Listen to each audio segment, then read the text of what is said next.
Hello everyone, how are we?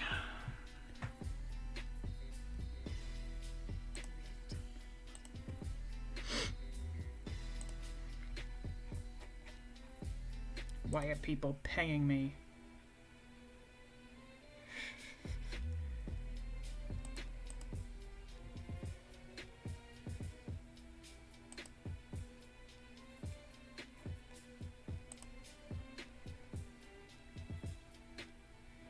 We are never fixing the server updates channel. We are never fixing the typo in the name. Remember that. It will never be corrected. What's up, Neo? What's up, Real Medell? Alan Panicker says reading Berserk is too painful now. I bet it is for those of you who have been reading it for a long time. Because now that you know, like now that it's happened, you're like, it's not the same. But for me, it's more like, this is a guy's life's work, and I'm finally getting to appreciate it after never really directly experiencing it before. Like, as I've mentioned, I know a lot of the shit that happens in Berserk because I've been on the internet for years. And I've been, you know, looking at anime and manga shit for a while. So, of course, I would know a lot of the stuff that happens. There's a lot of stuff I didn't know about. Like, mild spoiler, Battle of Doldry. I didn't know that fucking Zod was there. I didn't know that Zod gives Guts his sword. That was fucking awesome. I had no idea that happened. So, I'm sure there's still going to be plenty more things that I'm like, I didn't know this happened. I didn't know this was a thing.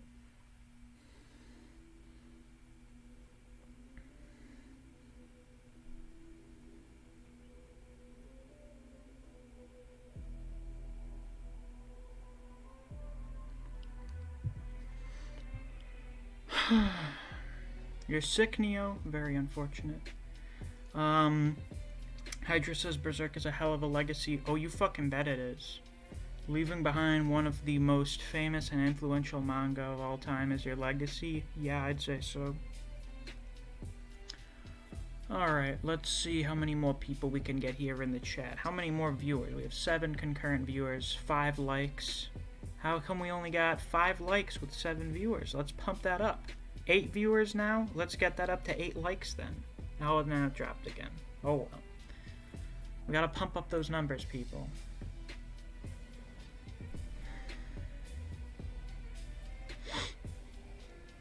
Also, of course, as per usual, if any of the audio sounds weird, let me know, because I listened back on last week's stream, and there were some parts where the Discord audio sounded a little off, and I was like, ah, fuck, it's this echo thing back again. It was gone for the previous few streams, and it was gone for most of the last stream. There were a few parts where it was a little... sounded underwater, basically. Let's see. Oh god. Senator Grumps has got a lot of assignments to do, so I might not be able to watch the rest of the stream. That's fine, as long as you're here in the first place. I'm glad to have you, and you can always watch the VOD later, so we're all good.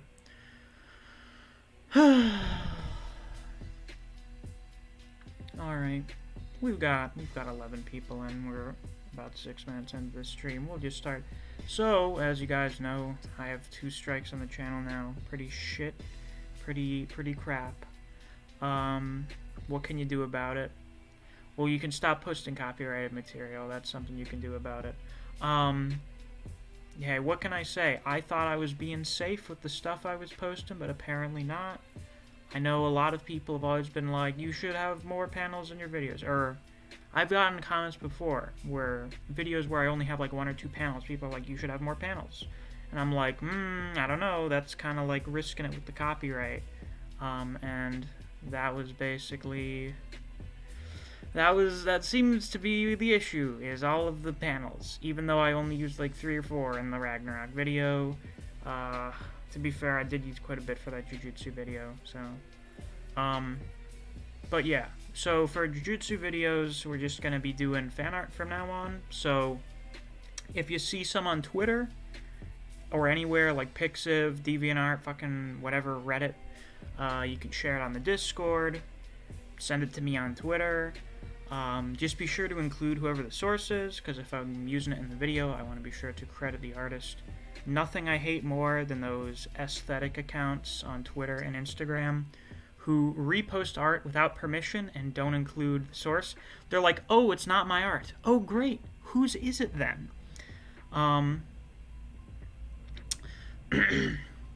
Let's see. Daniel Oyele. Oyele? I don't know how to pronounce your last name. Oyele. I'm just gonna call you Daniel. What did I say? About the copyright or about the Jujutsu chapter? About, like, Maki going nuts. I think I saw you comment something about saying that.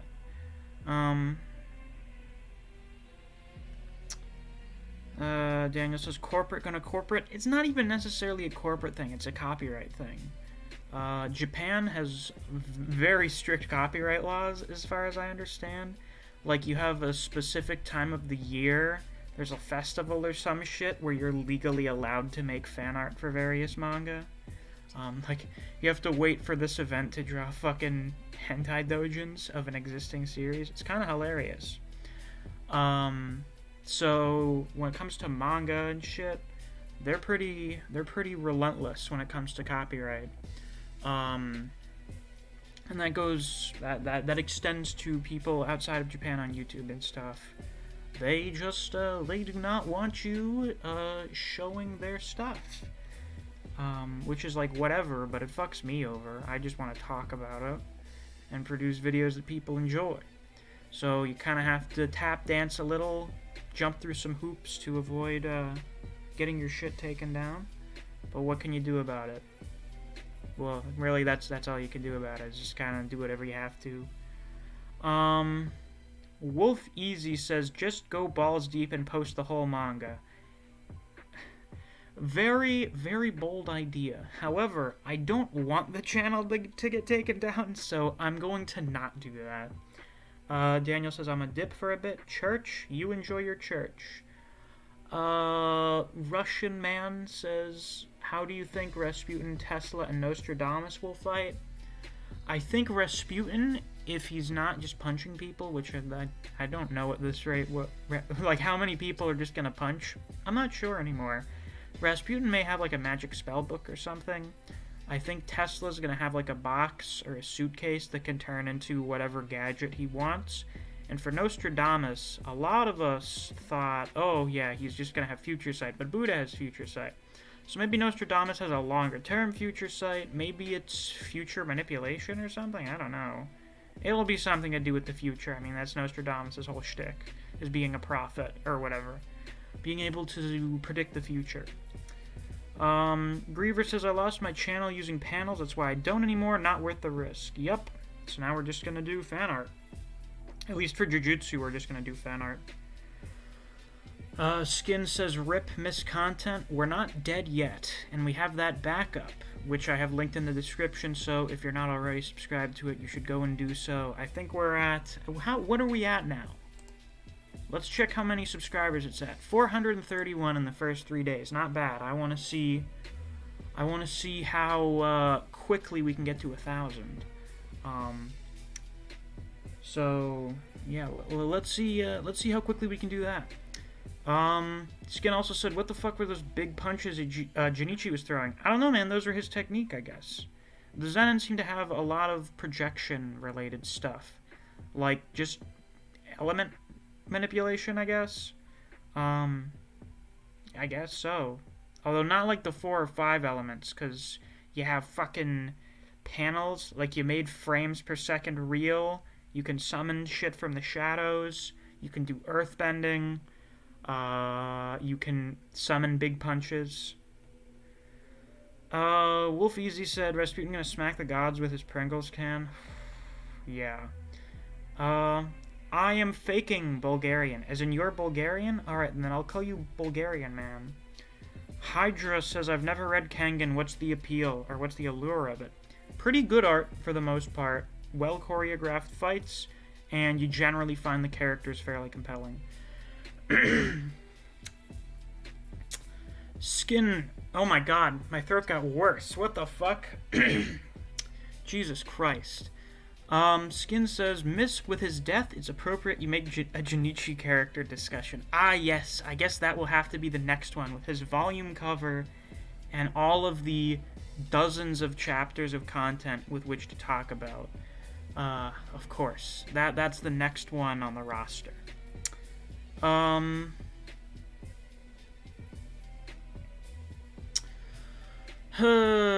right. So, future of the channel. Although this whole copyright thing is kind of terrible, it's kind of shitty, I do think it's a fairly decent opportunity to kind of rework some things. So, I don't know if we're going to move everything to the secondary channel. We're going to see what happens. But, like, 3 months, having to go 3 months without getting a single copyright strike, not great. I mean, I've gone about six months? Was it 6 months? No, more than 6 months. The last one I got was in late August? Or was that early September? I think in early September, I got a copyright strike. That expired at the beginning of December. So I haven't gotten a copyright strike in like 8 or 9 months. So, in theory, it shouldn't be too hard to not get a third one over the next 3 months. However, I didn't think I would get 2 copyright strikes a week apart from each other. So, who the fuck knows? I don't want to mess around with that, so that's what the backup channel is for. So, eventually, I'm probably going to be moving Jujutsu and Kengan over there, and we're just going to do the main series over there. And I'm not sure I'm going to continue doing Black Clover and Kaiju number 8. I like both of the series, but neither of them really get a lot of views. Kaiju chapters are really short, so even though they're good, there's like rarely that much to talk about. I kind of have to stretch it a little bit. And with Black Clover chapters, a lot of them are not... There's not usually a lot to talk about. Like, you guys know Jujutsu chapters usually have a lot of shit to talk about. But for Black Clover, not really, in my opinion. Like, for the most part, unless I'm just doing a recap or I'm talking, man, that's so fucking cool. Oh, wait, that's a lot of my commentary anyway. Well, you know, deep analysis. I find doing deep analysis of Black Clover to be a lot harder. So, those we may not do anymore, depending on what happens. We'll talk about them on stream and stuff. I'll talk about Kaiju and Black Clover chapters on stream. But they probably won't have, like, dedicated review series anymore, and we're just gonna narrow it back down to Jujutsu Kengan and Record of Ragnarok, and I'll keep doing my Berserk arc reviews. Hydra says, I wish Junichi and the squads were fleshed out a bit more before Maki destroyed them all. Would have had more of an impact. Still great though. Yeah, I guess it's because you're not really supposed to feel bad about them. They're just supposed to be there. They're jobber squads, basically. It's supposed to be like, holy shit, Maki's absolutely obliterating these guys. That's what they're there for, basically. Wolf Easy said, Japan trying to copyright your voice now since you talk about their stuff. Yep. That's the next logical step. Skin says, Ranta character discussion. Ah, yes, Ranta, our perky little shonen protagonist boy. What a shame. Truly the saddest character death in the series. I cry every time. Let's get in the VC. I'm still debating whether or not I want to read Berserk on stream. I have it up. I'm on chapter 30. Like, chapter 30 is here. I assume if enough of you guys want me to to read it, I'll read it. Also, of course, as per usual, if you're feeling generous, you can donate in the super chat. You can join the Patreon. I've started doing reviews for the Boxer in addition to my solo leveling reviews. So you should check those out if you're interested. Help support me and the channel directly. Let's get in the stream, VC. We'll just see. We'll see if anyone hops in. If or when anyone hops in. We'll turn down the music a little bit. There we go. Yeah, please read Berserk. There's no way Maki killed all the Zen in like one chapter. No, of course not. I'm sure there are still the women and children. And now, yeah. See? It's that easy. Yeah, I have Berserk. I have chapter 30 pulled up right here. chapter 30, quote-unquote. How many chapters are there before chapter 1?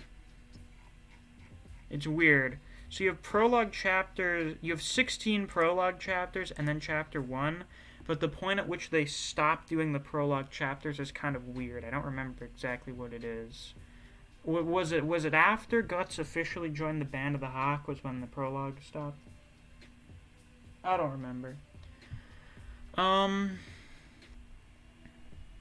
Wolf Easy says, looking at art style, what is your favorite manga artist? Just style. Like, not the quality of the art, but their style?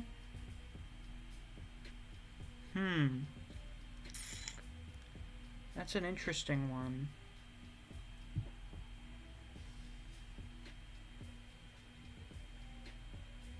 I really like Gege's style, actually. I don't know if Gege's is my favorite, but I really like Gege's style.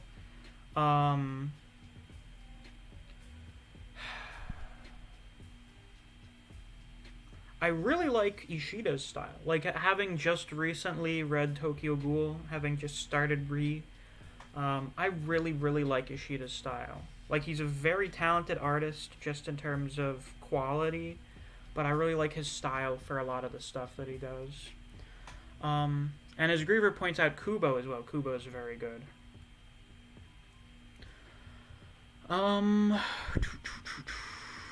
Real Medell said, Liu versus Nitoku is now interesting duo due to Liu being an underdog. Yup! The fight's actually going better than I'd expected. I thought it would be pretty good. I know a lot of people didn't expect a lot for it, but just based on, like, the one chapter from last week, it's actually starting off better than I'd expected. Based Indigo says, Maki or Yuji character discussion in the near future would be sick. Yeah, it would. I'm waiting for that Maki volume cover. Considering that she just got, like, 3 chapters, she's gonna have 4 of just being a huge fucking badass. Either Maki's getting a volume cover, or Naoya's getting a volume cover. I would prefer a Maki volume cover. Well, Naoya could be him and the other 2 main Zenins. Who knows? I mean, we're gonna get a Maki volume cover at some point. That feels kind of unavoidable. And Yuji, I think for Yuji, I want to wait till the end of the series to talk about Yuji, because I want to talk about his growth and development over the entirety of the series. Like, we could talk about just how much he's grown from the beginning to, like, post-Shibuya. We could do that. But I kind of want to get, like, an overarching thing. And also, if I do stop Black Clover and Kaiju reviews, I'm probably going to be doing more discussion videos. Not necessarily just character discussions, but, like, you know how a lot of other anime and manga YouTubers do, like, videos talking about certain characters, theory videos, shit like that. It'll require a little more prep work for me, which is, like, ugh, I guess. But, you know, I like doing these videos for the most part, so it's really not an issue. So we'll probably get more content outside of chapter reviews, but we'll cover less series. We're going to condense, and we're going to expand at the same time. Skins says, in terms of character and badassery, Guts over everyone in Jujutsu combined 100 times. I don't know times 100, but to be fair, Zod is cooler than Guts. Yeah, I'll say it right there. Zod is cooler than Guts. Well, you know, Golden Age Guts, Zod is cooler than. But, you know, Nosferatu Zod is based. He's very based and epic. He's the apostle. Like, he fucking showed up. I didn't know he showed up in this part of the arc and was like, here, take this, without saying anything, without anyone seeing him. And I was like, Zod, you're the best, my man.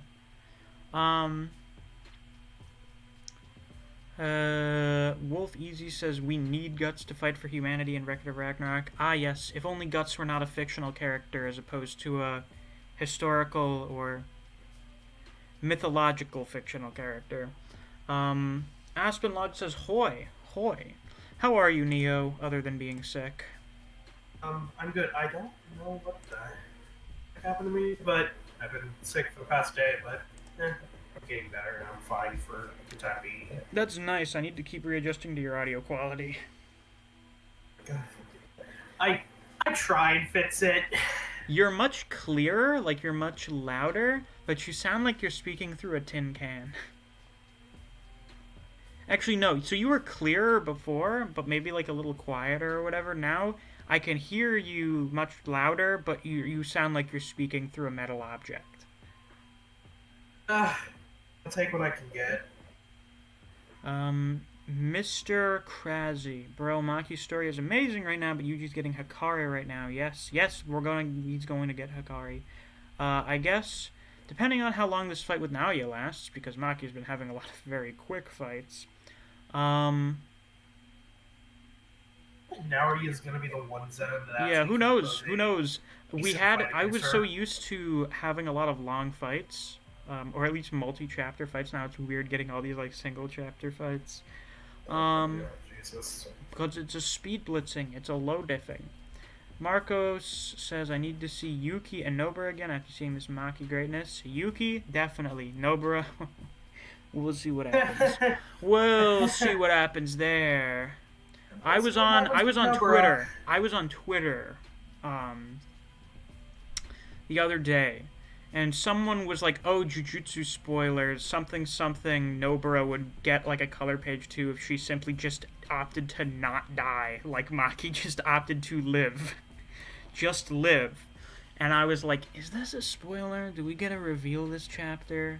But apparently not. So it was just random bullshit on Twitter. Yeah.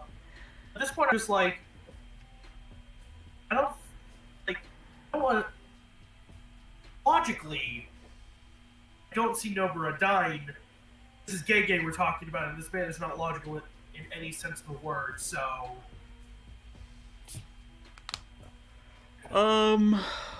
It's me! There's murder. Mikhail says Toji is pretty much Guts, but with fatherhood explored. Both are great in their own right. Toji is really not that much like Guts. Guts has a lot more going on than Toji. Toji was someone who was used and abused. Well, no, mostly just abused. But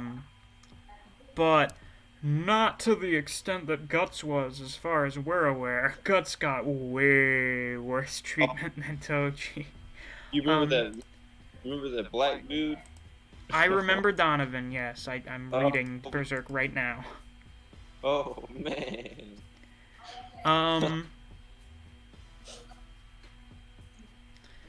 Yeah. No. Guts has...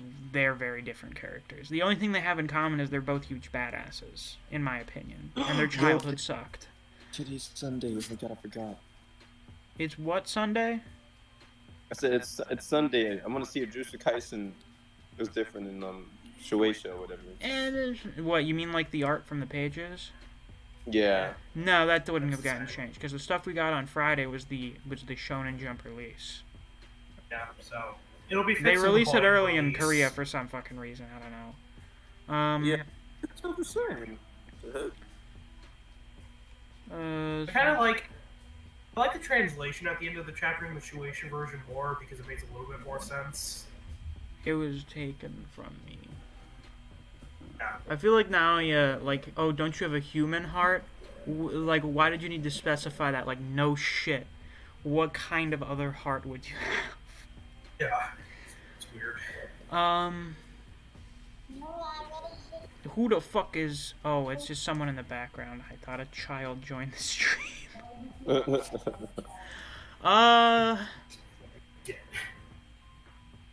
Definitely want to find out the deal with Nobara. We're gonna find out. Aspen says, I wonder who else could have survived the attack from Jinichi? We will never know. I don't know, it flattened a building, so it's fairly strong. Skin says, Misc, you need to read Tokyo Revengers. I've heard many things, including from Neo, about how good it is. So I will read Tokyo Revengers at some point. It's on the list now. I need to finish Berserk. I gotta finish Toriko. I gotta finish Tokyo Ghoul Re. I've had a reignited desire to read Undead Unluck. I don't know why I stopped. Oh, I know why I stopped. Because Viz didn't have any more after the first 3 chapters, and I didn't feel motivated to find a good website to read them on. This was before I found Manga Life. So that's why I haven't read any more of Undead Unluck, is because I'm lazy. Yeah, I feel that. Mihail says, I think Miguel and Donovan are blood related. No, Miguel has done nothing to warrant being related to Donovan. No. I don't care. I'm just gonna assume it's his ability. Okay. Marco says, I think now you might survive the fight, getting a face scar and learning reverse curse technique, and is going to hunt down Maki and Megumi for revenge for him losing his power and beauty. I could see Naoya surviving and being like a spiteful little shit who becomes a problem in the calling game. Yo, imagine that. Yeah, that's how I see this going down. It's like, yeah, Maki fucking rets him, but he stays around as a little shit. Imagine getting like destroyed by Maki and escaping, and then trying to get to smoke again. I don't think he's gonna do that. Skin, you are asking very bizarre questions. You're asking me to power scale Maki and Nobara against characters that have fucking beyond planet busting level power. Like, what the fuck are you doing here? Bro, what did he ask? Satan from presumably God of High School and Adam versus Maki and Nobara. What the fuck are you on? You're always asking these questions. Like, who would win? Miwa or fucking Goku? I don't think you've asked that one, but you're always asking some shit like that. I don't think that's a logical question. No, I think one was Miwa versus Mario Leona from Black Clover, and I'm like, are you kidding me? Bruh. Why is that a question? Bruh. That dude's trolling. He has to be. No, Skin, I trust you. You leave good comments. He's just, I don't know what the fuck you're doing, Skin. You leave good comments on the reviews. I trust you. But did you see Record of Ragnarok new chapter? The new chapter? Yeah, I released a video on my backup channel. I've made a community post about it. Zero Fuku's weapons are so extra. Is he gonna pull out a gun with extra barrels? He'll turn the Misery Cleaver into a fucking shotgun. He turned it into a giant sword with more blades on the sword. He turned it into a big comb. I didn't even catch that. Griever pointed that out in his review. I didn't even catch that it was a comb. And the like symbolic importance of fucking combs in Japanese mythos, and I was like, what the fuck? I didn't even think of that. Good job, Griever. I just thought it was a sword of... I didn't realize that. Aspen Log says, who can forget Donovan? Who can forget Donovan? Guts certainly can't forget Donovan. Mihail says, suffering more does not make your character instantly better. It's the same reason why Takamichi is a better character than Subaru despite suffering less. Yeah, suffering is something that can improve your character if you do it well. Like, the way that Guts has trauma way after bad things happening to him makes him a better character. Because it's, like, realistic, the way that it happens. And you get to see how that affects him and his relationships with other people. Bro, I like how Guts, like, kills so many demons with this regular cleaver that it actually becomes, like, a magic weapon. Like, yes, I do recall. I do recall that apparently the Dragon Slayer is so steeped in the blood of astral beings that it now exists on an astral plane as well as the physical plane. Yeah. The Real Medell asks, what is the worst anime you've seen? What is the worst anime I've seen? I don't know. I usually watch anime because I see that people talk about them being good. Mine's something no Quasar. It's about this dude that gets powers drinking like breast milk. I don't know. That does sound terrible.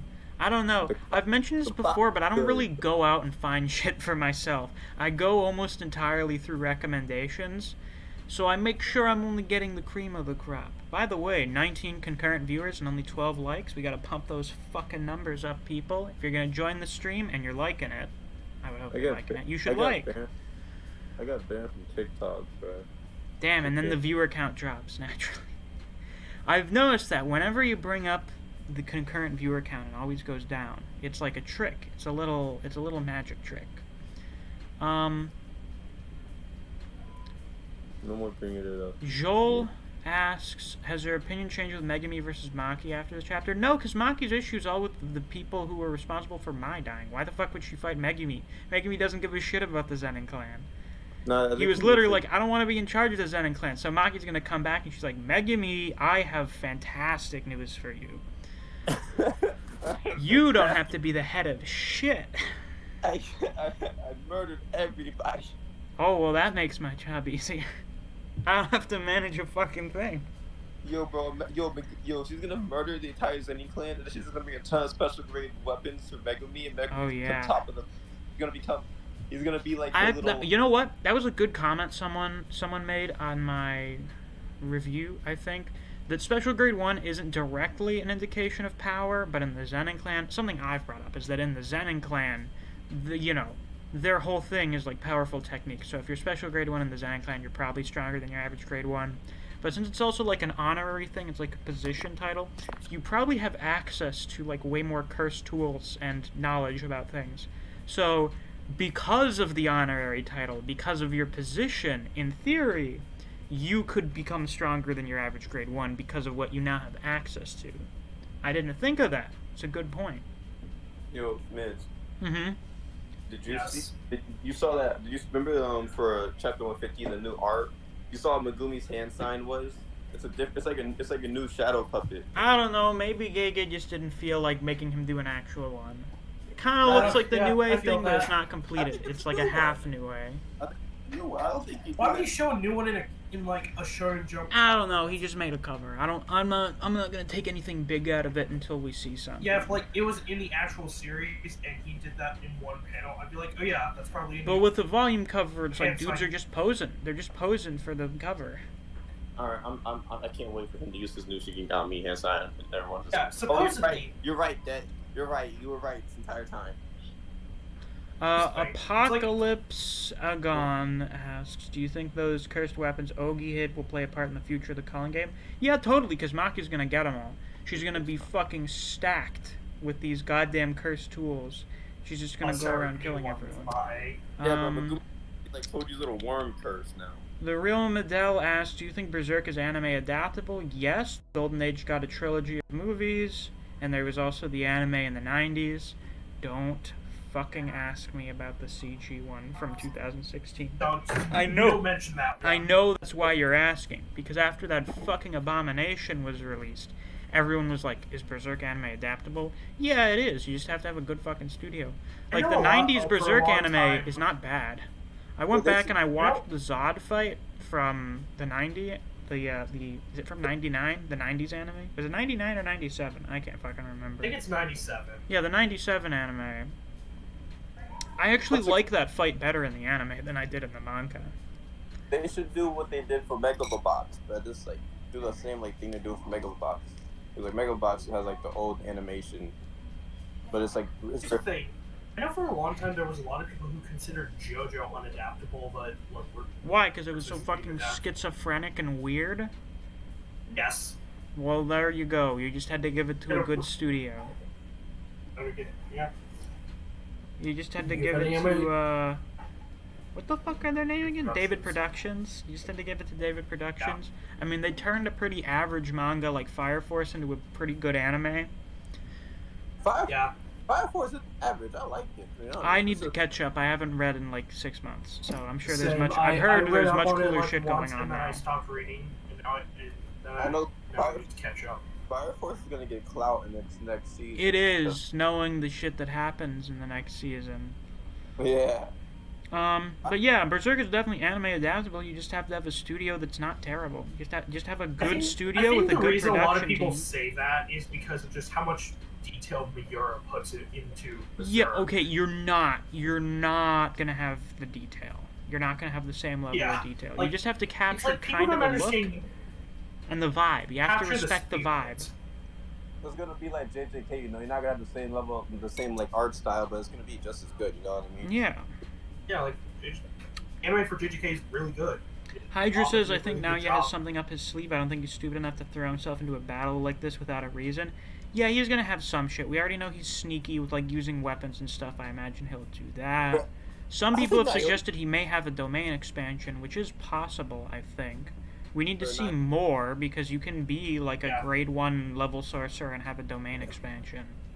It's like We know it's that not from necessarily just Megami. everyone has a domain expansion just because we haven't seen them. Yeah. I think Gojo's the only one who can do it like multiple times a day. I never said he was the only one. who Yeah, could do yeah, both. yeah. So other people can use it. Just other people can't just fucking whip it out all the time like Gojo can. That's I don't know. Skin says Lots it's of just work me for trolling lots of sometimes. sorcerers. Skin says That Art would of Berserk versus Art of Jujutsu. Are you fucking kidding me, my man? Sorry, fucking what? Are you kidding me? That's not even a Skin, contest. you're doing a mild amount of tomfoolery right now. But yeah, what's- Berserk's arc is much Mild. better. Like, that's not, there's no question. It's some of the best manga art It's not ever. even a debate. You know what's Wait, interesting is just over, 46 chapters, I see that Miura's art improved a lot. Like, just over that time, the people look way better than they did at the start of the series. Like, Guts is way more detailed. Yeah, like, he just looks better. He looks more finished than he did, like, in the first chapter. And that's So just my 46 chapters in. Am I weird for liking Griffith as a character? I think he's cool. I like him. I've said there's this whole thing There's like Berserk, and then there's in Griffith. manga and anime. It's like Demon you Arc. can like a character, you can still hate who they are as a person. Like Toji. Toji's a fucking asshole, but I find him entertaining. yeah, Toji. He's a perfect example. Fucking Toji. If you look at him as a human being and a person, he's fucking garbage. He's awful. But if you look at him as a character, really good. Yeah, He's he's a fun guy. I just think Griffith is Well cool, done. because he has like a whole Is team. that fucking- I just like that. Damn, bro, that is That's- fucking Yes, crazy. that's how Gay manages to bring Toji back a third time. He just turns Maki into female Toji. Wait, Miss, hold on. That's how. I hope they do domain expansion, because I want someone to be like, oh yeah, Toji, that domain expansion wouldn't work on Toji. He'll destroy all those instant attacks the second they exist or something. But I want to know like that. how he would do that, though. Huh? I want to know how. Like, how is Toji... Like, does he get hit by them, but they just don't really damage him that much because of his curse resistance? Because I in think theory, you can get hit by the guaranteed attack and it not kill you. It's just You going know- to hit you.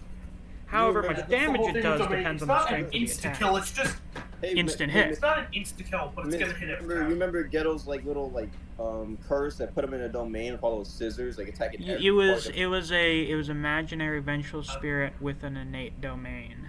Yeah, it had Isn't an it Kuchisaki Oni? exactly, and he like countered all her attacks at the same time. Yeah, Kuchisaki Onna. but What that else wasn't a did- complete domain expansion, so What happened? that wasn't a complete domain expansion, Yeah, so there's a that difference wasn't between the same. complete and Yeah, it was the attack activated upon you answering her question, and then when it activated, he just countered all of her Yeah, because the scissor has to close, so like, exactly. and it's a So, physical object that was already there, so you could just bat them all away. I wonder if you could do the same for like the instant attack or something.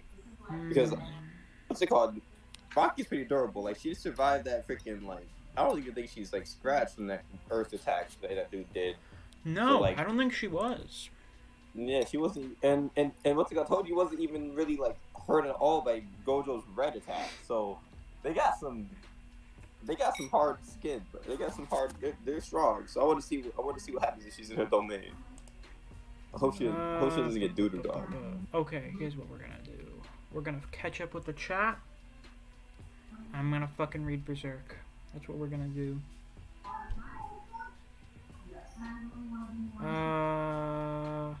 Marcus says Megumi's not a real Zenin in the sense of being part of the clan. That's why they wanted to kill him. Yeah, pretty much.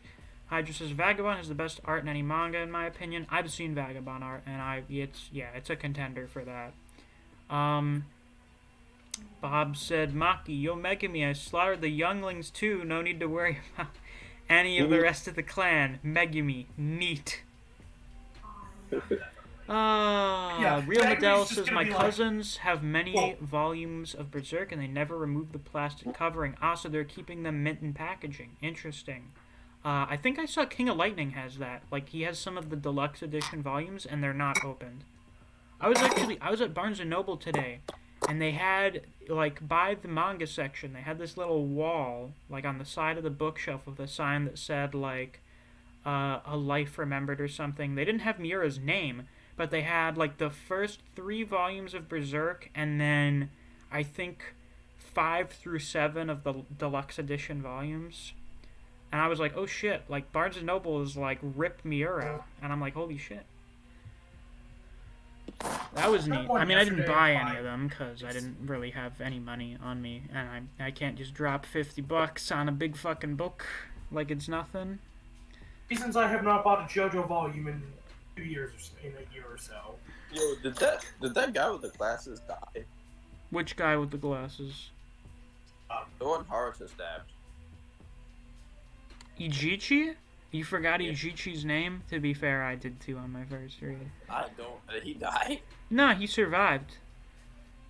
Oh, Haruto's suck. Haruto's trash, bro. Yeah, he's trash. Anyone that argues to me that the miracle technique is good should go and reread chapter 100. Yeah, no. Well, Oh, I just didn't subconsciously- die. I just got beaten unconscious. whenever you And then bring up that died, chapter, like, I 10 just minutes instantly later. know that's when Nanami bitch slapped. It's like, hard. it's literally just, you probably won't die instantly. And you won't die instantly, being near death. How... Oh, wait. Hold on. What do I give a shit about here?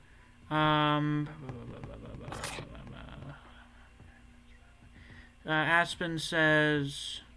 Camo clan stocks rising right now. You bet they are. Pretty soon there's only going to be 2 clans around. Now, I'm pretty sure there's only going to be 2 clans. Real Medell says, have you played Dark Souls? Yes, I've played all 3 Dark Souls games. I love them all. I've played Bloodborne. I'm waiting to get a fucking PS5. I've been waiting for like 6 fucking months now.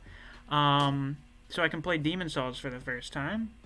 Maybe I'll do some Demon Souls lore. Maybe if I can figure out a way to fucking record it, I'll do Demon Souls playthroughs or something. If I can record uninterrupted. Actually, I find that fairly unlikely that I could do that. So we'd do lore videos. I'd like record gameplay and talk about lore, because I don't fucking know any of the Demon Souls lore, and I'd like to learn about it through playing instead of just watching body video. Bob says, how would Naoya's domain expansion work or look? Great question. I have no fucking idea. I don't know how most domain expansions would look or work other than, like, elemental ones until we see how they work. Nurse says, do you think we'll get an Aesir flashback during the Noelle versus Vanica fight? Oh, most definitely. Bulgarian Man says, feeling dumb to ask, but what is domain expansion? Have you read Jujutsu? It's like a big part of the power system. You've seen Fate. It's basically a noble phantasm.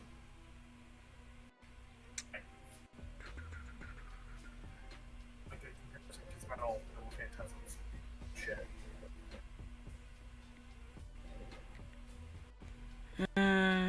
Nurse is reading manga online better than physical. Is that a question? No.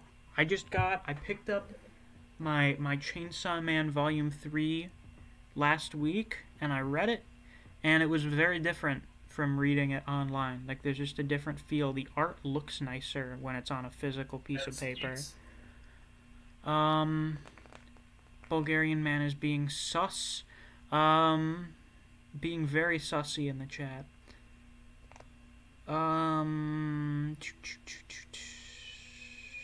Yo, what's it called? I think there's like 4 clans in JJK. Well, we know the Inumaki clan is a minor clan. So apparently those are... Yeah, there's minor clans, but like the 3 main there's clans. the Inumaki clan. Me was part of the clan. No, Miwa's not part of a clan. She's a normal person, but she got trained in the New Shadow style, which like was a thing created by a dude a few hundred years ago. Oh yeah, by one of the clans, and then there's Nakamo, and then there's Zenin. Ishan says, why not look into a PS3 emulator to play original Demon Souls? Because I want to play Demon Souls Remastered. Listen, I understand they have very different vibes, like the original and the remaster. The original has like more of a spooky, has a very different feel to it, whereas the remake is kind of more generic epic fantasy stuff. But I really don't mind that. I don't mind. Also, I want a PS5. Fuck off. I've looked at the gameplay for the Demon Souls remake, and I thought, yep, I want to play that version of it. What can I say? Alright. It's time. I'm gonna go grab a water bottle first, actually. And then we will read some Berserk. Sound like a plan? Yeah. Alright. Well, your affirmation's not required, but that's what we're gonna do.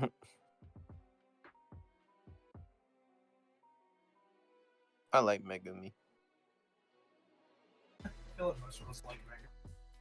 I think he's cool. he can just hold a ton of cursed weapons and stuff. He's gonna be so overpowered once they get those weapons, because Megameats is gonna have a whole arsenal. Most likely. So, bro, We still have yet to see like 2 of his shadow summons because I don't think he has. 10 of them. Yeah. 10 of them because He has the capability to have 10, but I don't think he has 10. I don't think so. I thought he has Maharaga, which I view as like. I assume it's like. Yeah, I don't think. I just headcanon it as 1 is the weakest, 10 is the strongest, and considering it's Maharaga, which is the strongest of the most.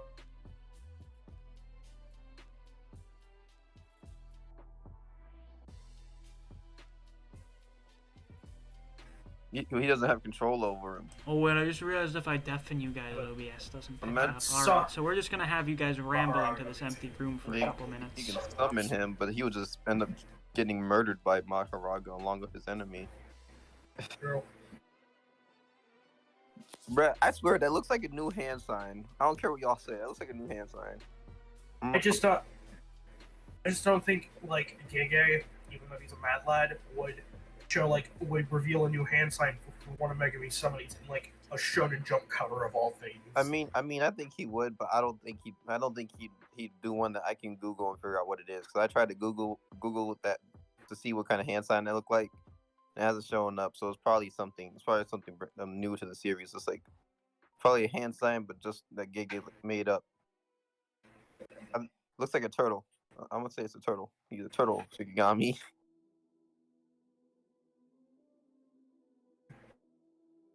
Actually, Bro, Maki and Megumi versus Yuji and Yuta. Who wins? Eugene Yuta, because fucking Yuta.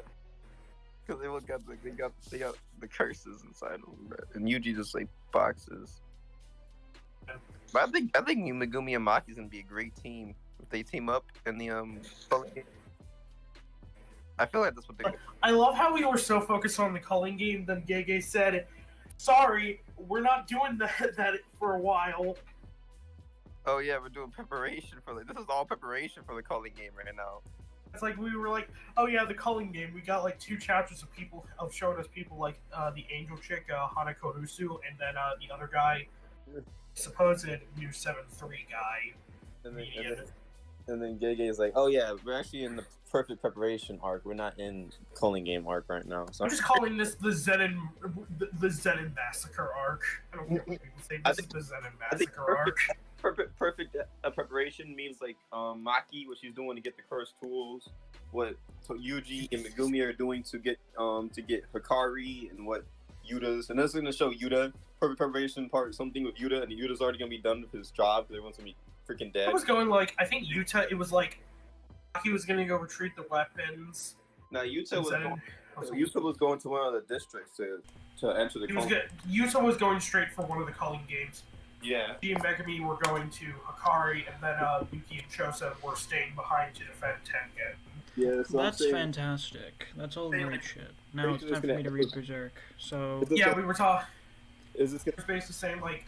Yeah. Is this gonna end? It's funny how like we were hyping up for the Culling game, then Gege is like, not doing that quite yet. no, which is funny because I've seen some people saying it feels like he's rushing to get to the Culling game through all of this other stuff. I feel like he's rushing. But I'm like, you could have just started it. Like, all this other preemptive stuff you didn't need to set up. You could have just had everyone go to the Culling game if he was rushing. Yeah, exactly. What's it called? I think, like I said, perfect preparation is going to end with Yuta's job. It's going to be finished when you see him. He's like, oh yeah, everyone's already dead over here. I think what's going to happen is Yuta's going to go into one of the colonies and everyone's going to be dead and there's going to be like one dude. There's going to be one dude there who killed everyone and he's going to be super strong and then Yuta's going to fight him and like low to mid diff him. Bro, man. Because like, Gege needs to show that like Yuta has learned and like how we need to see what's up. What's the deal, Leo, with Rika and unconditional curse technique copying? What's the deal, Leo? Bro, Yuta's alright. Good luck, people.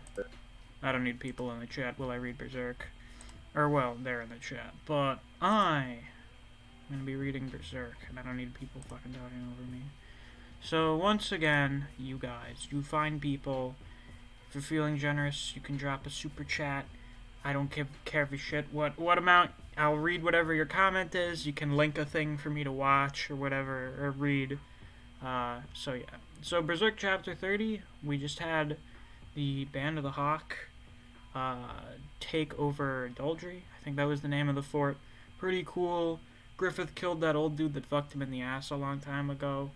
So now they're back. It seems like they're having a big ball. They're having a big party. Also, the Queen wants to murder Griffith. Oh, look, it's Lord Griffith, a trope from the Band of the Hawk. They were the leads in this victory. They're Midland's guardian deities. Moment of glory. This is nice. I assume this is because Dark Horse didn't give a fuck about doing digital uploads of the volumes, but there's like a big line going down all the double page spreads. Does this predate not doing that? Is that why that's there? Because I've seen a lot of people fix them online. Let's see. Yeah, we got the whole squad dripped out. Ah, so this is where all the tax money from the masses ends up. Talk about showy. This is so embarrassing. Come on, stick your chest out. They know if you ain't sure of yourself. You know what, though? It feels like we finally made it here.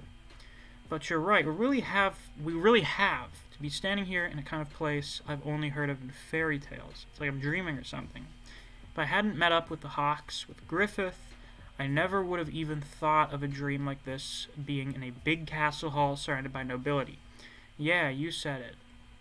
Yeah, who was the one being nervous? Was that Judeo? It's Judeo, right? Yeah, that's pretty funny. Oh, did the view count just fucking drop after I started reading? Come on, people. SMH. Big cringe. Yeah. Lord Griffith. Welcome home. Thank goodness you're safe. I was so worried. To say the Band of the Hawk was actively involved again. Do tell more. Would you dance with me later on? Me as well, please. Griffith, you're drowning in pussy.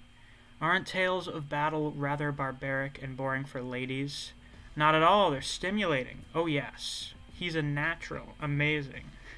Send at least one this way. Yeah, Griffith is so bizarre. Griffith is a strange person, because he's, like, perfect. He's like a fucking perfect human being. I feel like that's probably the idea. You kind of get that vibe from Griffith, right? That he's just a perfect person. You're the Band of Hawk's commanders. We want to hear your war stories. You must be very strong. Well, you're right, actually. You're the one, aren't you? The captain of the raiders who beat General Boscoin in single combat. Yeah, wow. And General Boscoin was world-renowned for being such a hero. I heard you also defeated 100 enemies by yourself. You really did that? Yeah. Unbelievable. Are you the strongest in the Band of the Hawk? I wonder who is stronger, him or Lord Griffith. I like how nervous Guts is here. Like, this has never happened to him before. He has no idea how to deal with it. It's great. You guys, take it from here. Yeah, leave it to us. That's selfish, Guts. Amazing muscles. Oh yeah, Pippin. Yeah, Pippin's oh, everyone's just fucking bugging all of them. They don't know what to do. Let me touch. Well, I'm the one who taught him the sword, you see. Besides, I'm homophobic. Well, what can you do about that? Yeah, everyone hates Griffith. Isn't he festive? That's inner aggression if I've ever seen it. Yes. I suppose the generals can fail to recognize the truth. Band of the Hawks merit. With ease they answered the prayer of our kingdom. The prayer our kingdom has held dear for the past 100 years. You did well to speak up for him. Excellent foresight, Sir Laban. I would stake out a share myself. Those are the words of some minister or state, Sir Owen. But henceforth that may just be necessary. The war will end. Would it be that the peace which will follow lasts for time immemorial? But for better or worse, in a world of peace, warriors like us who live by the sword must also find a means of survival within this resplendent castle. Fair point. What the fuck are you guys going to do if there's no more war? And ironically enough, the same can be said of the very man who brought about that peace. He's too conspicuous to proceed peacefully and uneventfully inside the castle. The more radiant the light, the darker the shadows fall. Good point. Give me a freaking break. What the hell is this for? Yeah, Guts, you don't strike me as a party type guy. Oh, Casca runs over. Oh, come here. Hey, wait, what the? Play along. Pushy broad. Eh? They refuse to leave me alone. Pretend you're with me for a bit. I see, so this is where it starts? Yeah, it's starting a bit here. This is nice. Whoa, I swear, when it comes to those aristocratic prodigal sons, female warrior must be a rarity, treating me like some exotic beast. What's with you? Huh? I didn't know you were into... Normal women don't use their elbows. I bit my tongue. Come on, this is embarrassing. It's your fault, you know. What do you say? What do you see, Judeo? Oh yeah, you see Guts and Casca. Whew, I'm no good at this. I'm much more comfortable swinging a sword. You said it. What the heck happened to you, though? What made Big Sis Casca the demon go fluttering around like this? Cut the demon. I only dress like a man because it's easier to move around. It's not like I do it for kicks. That's true. This women's attire stuff does not seem very practical for the battlefield. But I guess I shouldn't try things I'm not used to. Revealing clothes like this make me feel like I'll catch a cold. Yeah, I would imagine. Thinking about it, it's been years since I last wore a skirt, and I'm so much more muscular now. Does it look weird, you think? Nah, not a bit. You look pretty good. Smooth talker, Guts. Really? Yeah, you look a lot better than those noble girls flocking around Griffith. How about it? Why not ask him for a dance? No way I couldn't. I've only ever danced at my village festival when I was a child. I'd probably step on his feet. But what happened that changed your attitude? You've never shown your face in a place like this. Always looking up in the sky, he sees the moon. I thought I'd see it for myself. Huh? Everything Griffith, myself, and everyone else has done these past 3 years since I met you all the things he's managed to get so far, and all he's going to try to get from here on out, I thought I'd come see it with my own eyes. Guts. So, you're really serious? No matter what? Long live His Majesty the King. Oh, the King's dripped the fuck out too, holy shit. Though, what's-her-name's hair looks dumb. Sponsors appear. You go on ahead. I'm gonna enjoy the air a bit more. Can't stand listening to the King drone on. Don't be long. You got it. Hang on. Huh? Nah, never mind. There's one more reason I showed up tonight. She and the rest of the Hawks don't have a clue what's in the works here tonight. Ain't that a little cruel, Griffith?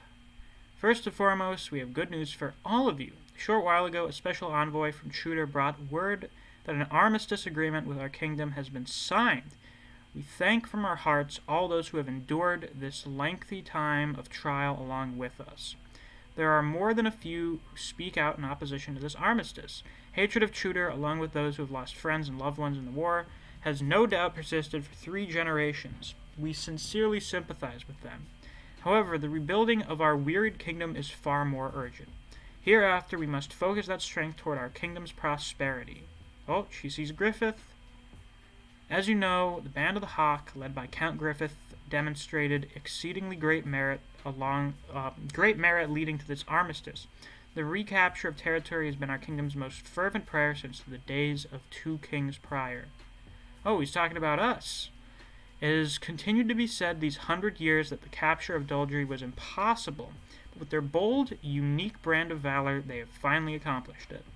This is a bit hasty for us, but it is a time for celebration, and thus we shall inform all of you.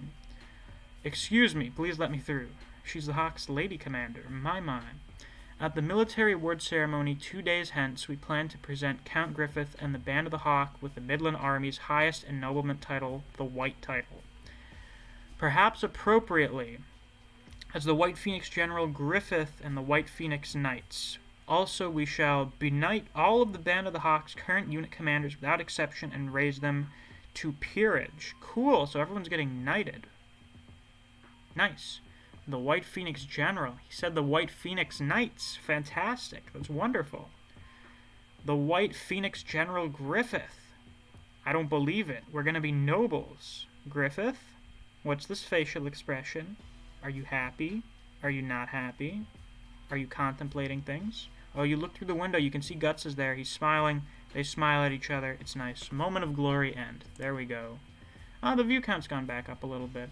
What's up, guys? There we go. That was a whole chapter. And I was fucking... Alright. Well, that demolished the view count, so I guess we're not reading more Berserk. Oh, well. I guess I'll jump back in the VC. I don't know. That was a good chapter. There you go. For those of you who wanted me to read Berserk on stream, I've done some of it. It's probably a good idea we stop there. I don't know when any more fucked up stuff is going to happen. Bulgarian. This feels like I am at the second part of my Bulgarian test, but better. Fascinating.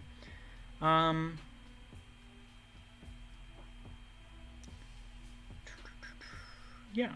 5 concurrent viewers. Jesus Christ. 6. Let's bring those numbers back up, people.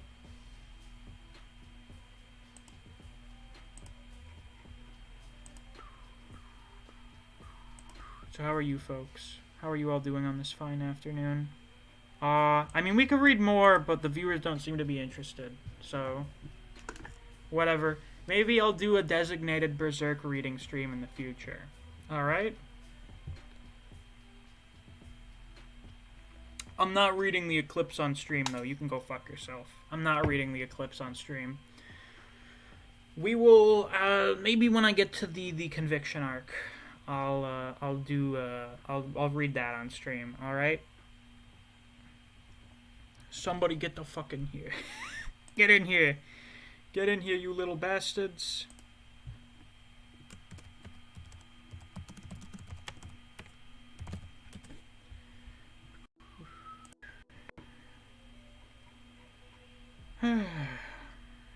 I will say, I mentioned this in my review for my first part, the first part of the Golden Age arc, which is up on my second channel. You should go watch it if you haven't. That I'm kind of shocked by how much I actually like the Golden Age setting. Because I knew that it was mostly like normal medieval setting stuff. There wasn't a bunch of fantasy shit going on.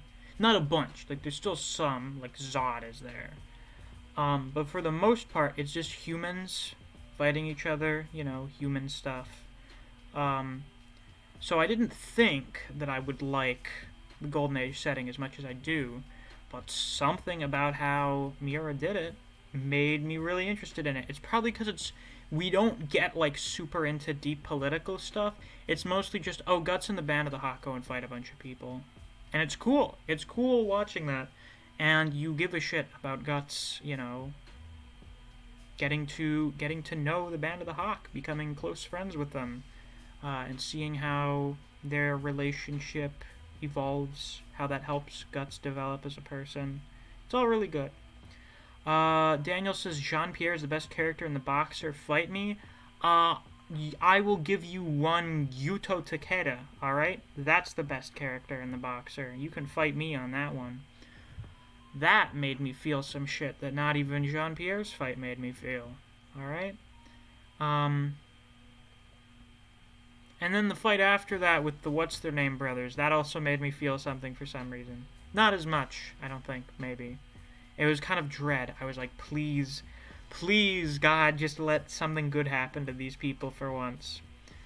Yeah.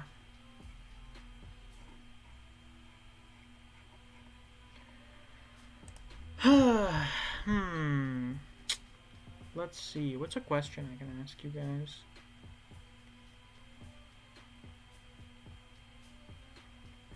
What are some questions I could ask? Oh, you haven't read it yet? I thought you said you reread. I thought you just said you read. Yeah, you should. Yeah, trust me. Jean's a great character, but he's not the best character in the Boxer.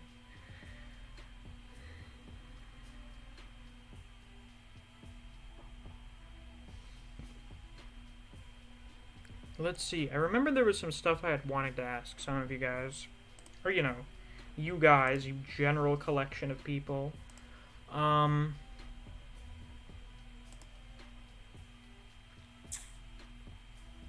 can't remember. It was like some normal, generic, real-life stuff that I cannot recall what it was going to be. Well, that sucks. Yeah. How many people are here? 7 at the moment. You guys can jump into the streaming VC on the Discord if you want. It's open.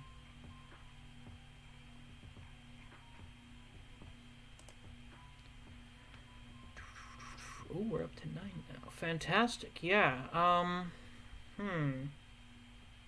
What did you guys think of this week's Jujutsu chapter? I thought it was very fucking awesome. The unfinished pages thing is a bit of a shame, because I upon further thought, I do think that's what it is. But, like, just look at all the shit that Gege had to do this week. Kind of makes sense. Also, last night, Griever started his Tokyo Ghoul read-through. He likes it a lot. How do you do that? Are you on the Discord? I have it linked in the description, and you can just join in. So he started his Tokyo Ghoul read yesterday, and he liked it a lot, and it was, I was kind of chuckling to myself, like he's in the first 3 chapters, and he starts asking a bunch of questions, and I'm like, oh, yeah, I had a feeling that would happen. I had a feeling some people would leave when I was reading Berserk. That's why I'm gonna have to do a designated stream for that. Oh well. But we'll stop now. Griever, you can join in the VC if you want, if you can, if that's possible for you. Skin says, God of High School is the worst anime I've ever seen. The anime is the worst. Yeah, because they tried to fucking shove, like, 100 and something webtoon chapters worth of content into 13 episodes. They could have just done up to the end of the first, like, part of the story. Like, the end of the, it wasn't the Nationals, it was like the regional fight or whatever. The God of High School manhwa isn't very good. Yeah, a lot of it's not great. Bulgarian says, I don't read Jujutsu. It's not Jujutsu, it's Jujutsu. And it's very good. It just fights decent fights. Some of the fights are really good. A lot of the fights are just kind of decent. It's basically Dragon Ball. It's fucking Korean Dragon Ball at this point. Fuse, don't be difficult, you little bastard.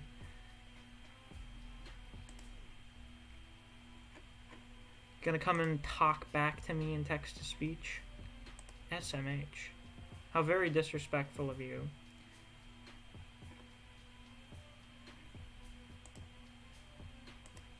Alright, come on people, I need some shit to talk about. I've run out of topics. I'm just waiting for people to join VC. How are you all? How was your day? Tell me. Did you do anything exciting this weekend? Why the fuck wasn't the season 24 episodes? Because Crunchyroll said you have 13 episodes. That's why. Because it's an experimental thing, doing webtoon animes.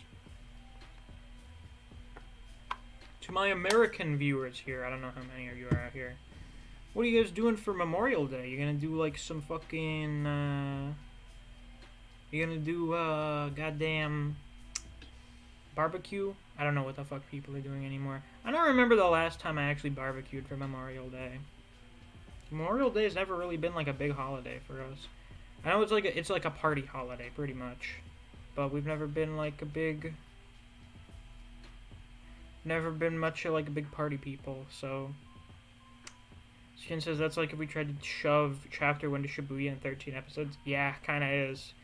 Daniel says, do you remember the muscle gag Gege did with Toto? Was that the double page spread from the gag chapter, where it was him in like a fucking Speedo on the beach? Skin says the mama for God of High School is so confusing. It's not that confusing, for the most part. Anime Fan says, have you read Unordinary? I have not. I've heard the main character is a fucking asshole, so I'm not particularly interested in it. I've also heard the fan base is kind of insane. That's not really much of a deterrent. I'll just not pay attention to the fan base, but I've heard the main character is kind of a piece of shit. Hydra says, I'm going to have to dip out, sadly, but I'll catch the next one. Well, thank you for joining for this time. I'll see you next time then, Hydra.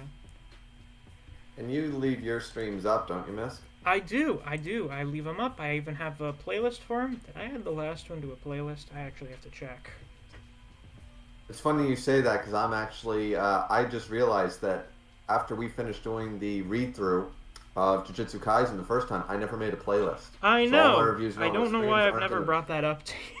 But I Yeah. remember I was I was going to find something to rewatch. I'm like, man, it'd be nice if he had a playlist or something. Yeah, I'm actually doing that right now because I realized, oh well, I should make a Tokyo Ghoul one, and I'm like, wait a minute, Wait a second. I didn't even do that because it is a little bit of a pain in the ass. Maybe there's a quicker way to do it, but like when you have to jump between the live streams and your uploads, find all the videos and add them. So It's a little. it took me a annoying. while to do that for Shimatsu no Valkyrie too. Mm. So, but yeah, I'm working on it. I'm working on it right now. Just gotta find Bulgarian when says this week I had a sample graduation. Cool. So you had to like go to a place and like kind of act it out before the real thing. I have to do a bunch of like prep sessions. I have to tune into a bunch of meetings to make sure that I don't like do some stupid shit and know what the rules are. Based Indigo says Kubera is a good webtoon and also pretty underrated. I've never fucking heard of that. That sounds familiar for some reason. Webtoon. Yeah. What's just it the about? title. Oh, female main character. They lost all their shit. What's it about?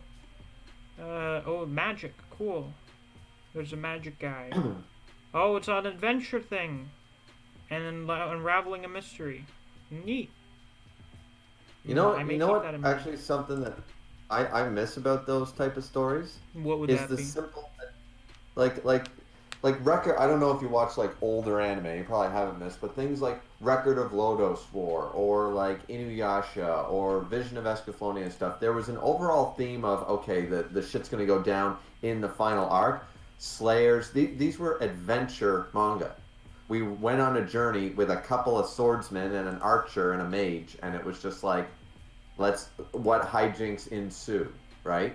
For a while. Then an overall plot came, but it was not cookie cutter villain of the week, but just like nowadays everything's an action manga and less of an adventure manga. Yeah. And I just miss the adventure, you know? Has more like One Piece always lighthearted. been mostly battle or adventure?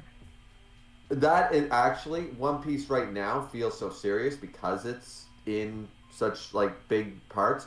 But One Piece is definitely, especially with all the filler in the anime, that's and all the movies, that's an adventure manga. It's probably one of the only actual adventure manga where it's not all. Don't get me wrong, it's not a bad thing for a lot of mangas, but I find like none other than One Piece right now. I can't think of another adventure manga running in like Shonen Jump. Everything is a battle manga, sure. Everything's an action manga, sure. It's not really an adventure. It's already serious in Black Clover. It's already serious in My Hero Academia. It's already It's all serious in lining Jujutsu up. Kaisen. It's all lining Yeah. up. All the serious arcs have lined up at the same time. How weird. I've noticed that too, yeah. Yeah, And I've heard it's some weird because a people- lot of them started at different times, but now they've all just lined up to have all the serious arcs happening right now. Which I guess is sort of a good thing, because I remember back in the day when it was Toriko, Naruto, Bleach, One Piece all going on, and then Food Wars came and all this stuff, and it was just like every week you had to sit down and dedicate an hour to reading manga, like every Friday. And it was like, because that wasn't something you just quickly scrolled through on your phone on a coffee break at work or at school or whatever. Yeah. You sat down, you read these fucking chapters because everything was hype. Every week was hype.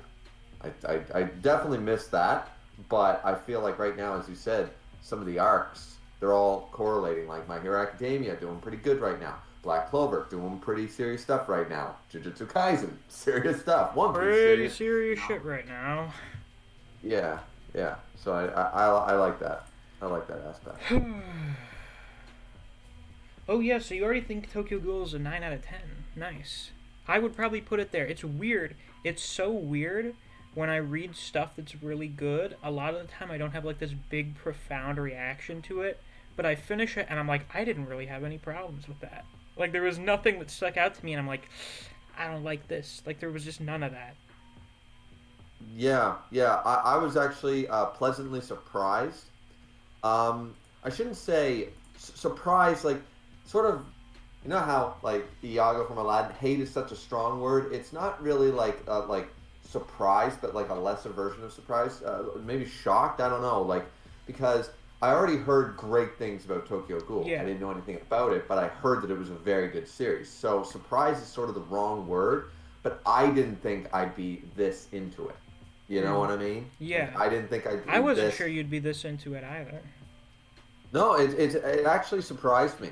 To be perfectly honest with you, I think that I think I like the start of Tokyo Ghoul more than Jujutsu Kaisen, because Jujutsu Kaisen was good start, but I was like, okay, it's getting its like sort of idea. Tokyo Ghoul, like, sort of, even though it's not like fast paced, I think it's just done like a storytelling. I think they just wrote it beautifully because it doesn't feel fast. But I'm trying to think what it is. It seems to be, it's not about, we're not just throwing you into the world of ghouls or whatever now.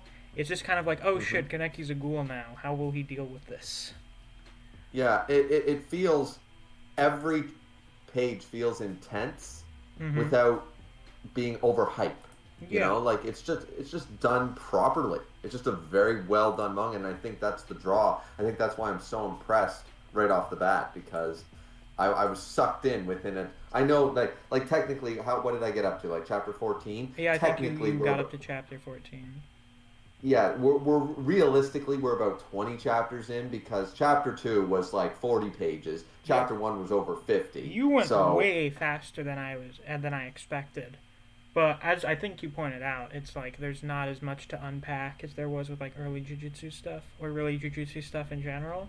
It's mostly just like a character story. So you're just like, what is going on with Kaneki? This is going on. Right. Cool. Next chapter. Exactly. And I feel like that's like, it's just a different story overall. So yeah, it's a completely different type of story.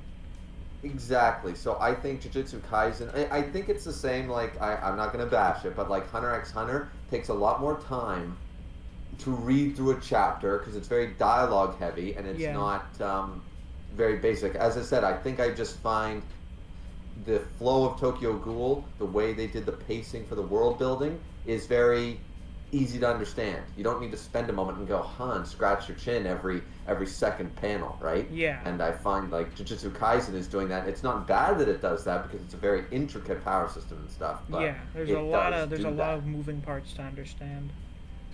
Exactly.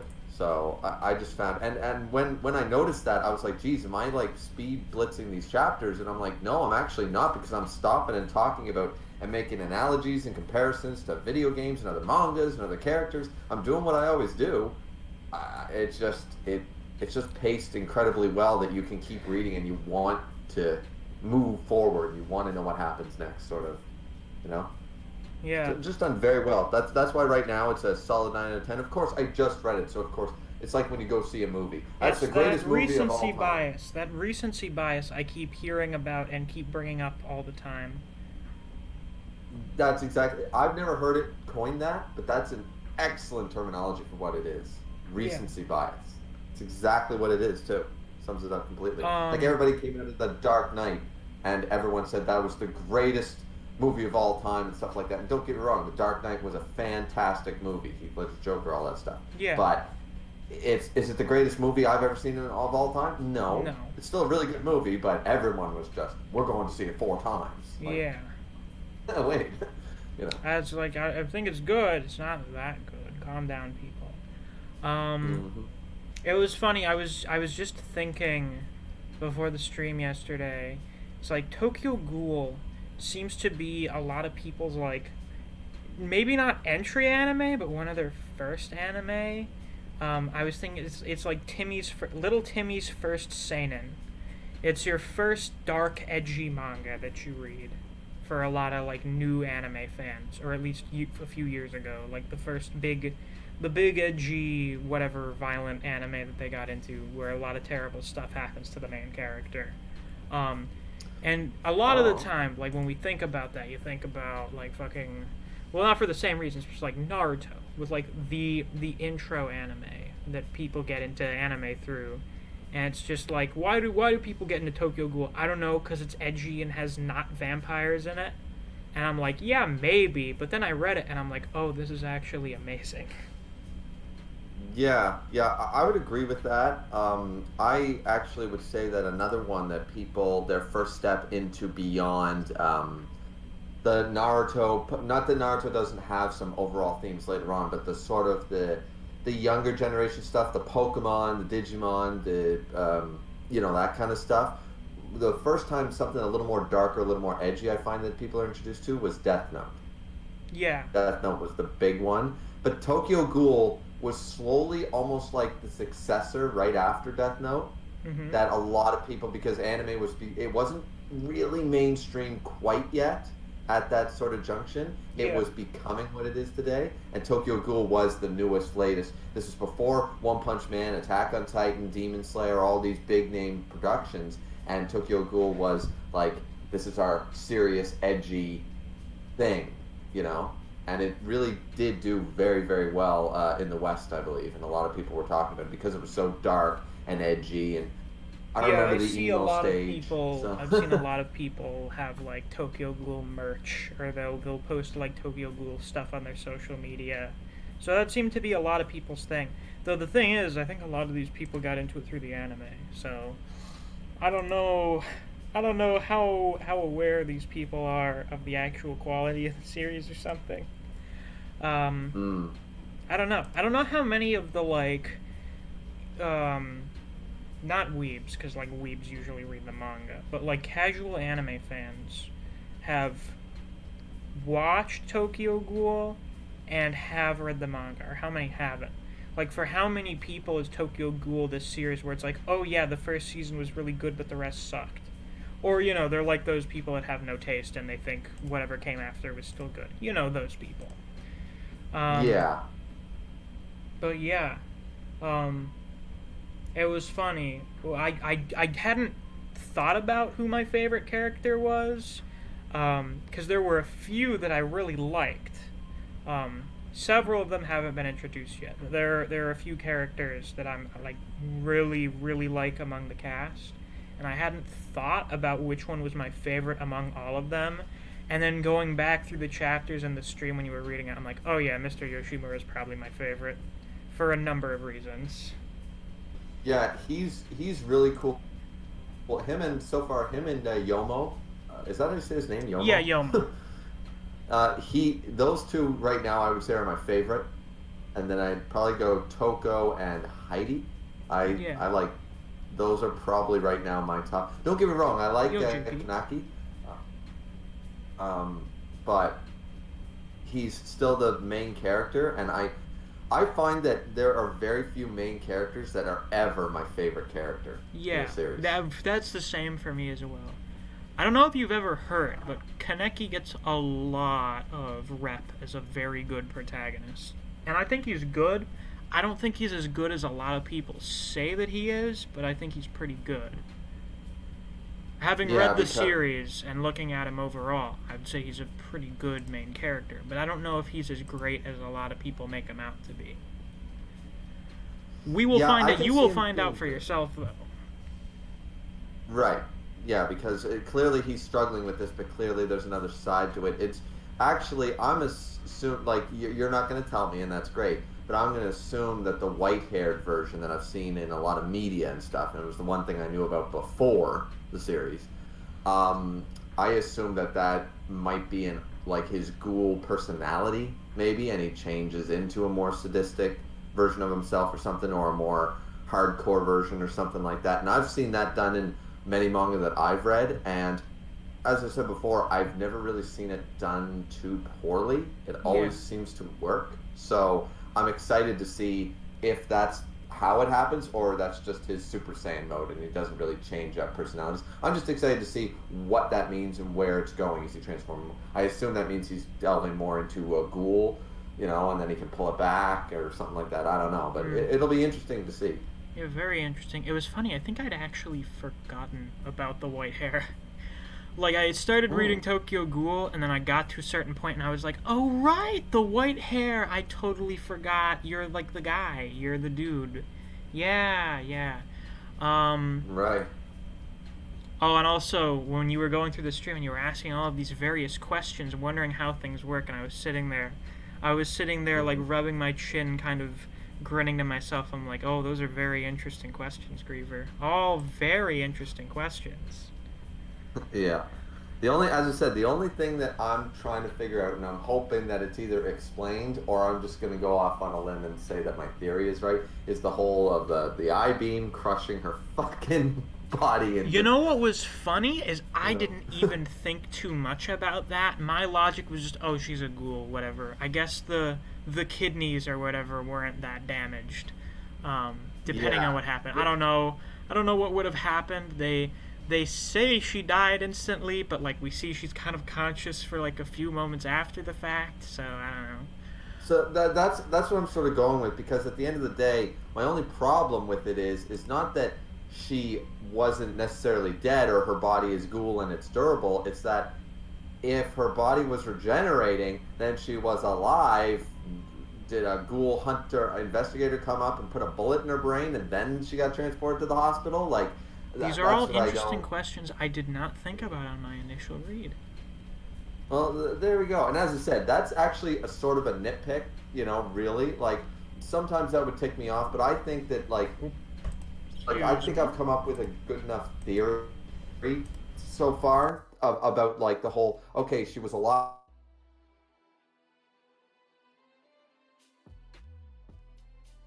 Tried to regenerate, but she was too far gone. So I was like, okay, so she was crushed, then the body tried, but it just gave out. It's sort of like when you're on the operating table, your heart rate goes. It's like, no, the transplant, we're 3/4 of the way through the surgery. Yeah. She's going to live. It's like, no, she's not. Sorry about and it's that like, oh, she slight dies anyway. interruption. It's I like, had to okay, stop for a second. so that's what I'm going with, unless it is explained later on. I'm going to go with that so it doesn't bother me for the rest of the read-through, because I can't really think of another complaint. I just want to know questions, like answers to my questions, like why coffee? Good question. I mean, maybe that's just the thing. I actually don't remember when that was explained or if it was. I actually don't remember. So we're going to find out again. I mean, I think works. if I'm remembering right, because I don't think it was a super major plot point, they're just like, I don't know, like they just are able to taste coffee normally. Because I'm just Although wondering, like, if it didn't get explained in part 1, they may explain it in Re at some point. I don't know.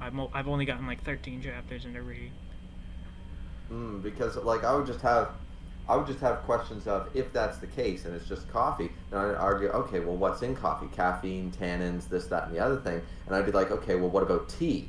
Can they drink certain types of tea or something like that? Like what's the, like there must be a chemical or something in coffee that their stomach can tolerate or something. Can they only you drink know what I mean? black coffee? I haven't thought about this. They run a cafe, so I assume they can't. So it's not just pure coffee. Yeah. Oh. Skin asks, Misc, did you like Batman v Superman? No, it's fucking boring for the most part and not very well written. JP says, yeah, I agree that an MC isn't usually my favorite, with some exceptions like Midget Elric. Oh, I was actually going to say that. The main character thing, there are some exceptions. Some 10 out of 10s, like, Full Metal Alchemist and Death Note. I can see that for a lot of people. I think a lot of it, I always notice, like, the main character may be cool, but he's never the coolest or most interesting character. And I feel like it's because usually they make the main character first, and the main character usually has relatively simple motivations. And then after the fact, they think of, oh, wouldn't this character be really fucking cool? Yeah, they would be. Let's do that. And yeah, they get build added. a world around the main character, and then it's like, oh, but we can introduce this badass or that badass. Which is why, as you know, I love the mentor characters, because I find that they're some of my favorite in any series. Because they're always we couldn't make our main character, we needed to appeal to the shonen audience, so he had to be a teenager. Let's make a 28 version of him, scruffy beard, and awesome. Like, I find the mentor characters are always what the main character would have been if we were following him at the age of 30. I always find that. So it's funny. The main protagonist of Kaiju number 8 is 32. Really? Yeah, he's an adult working man. An adult working man. Well, I mean, That can work. And I will say, actually, there are two main characters, and I think it's their nonchalance about it that actually aren't necessarily my favorite in their respective series, but they might be in my top 5 of each of their series, which would be Ichigo for Bleach and Oga for Beelzebub. Because Ichigo is like the cool shonen protagonist where he isn't like, I'm going to be the strongest Soul Reaper that ever was. You know? Like Naruto, like Luffy's a good character and all that stuff, but Naruto, Luffy, they're all just copying Ash Ketchum from fucking 20 years ago. You know, it's just like, yeah, we get it. I'm going to be the best like no one ever was. And that's been a tagline for almost every shonen protagonist. They either have to be the best in the world or be the greatest or do this or become the top of whatever. Ichigo just doesn't care. He's thrust into a world and he's just like, okay, I'll do this for a while. It's like, oh no, you stole my friend. Well, I got to go help my friend. And his whole thing is just like, he would leave that whole world alone if people didn't stop messing with his people. You know, if his group of friends was totally safe, he'd just sit back and go, nah, I just don't care. I'm not out to be the greatest, you know?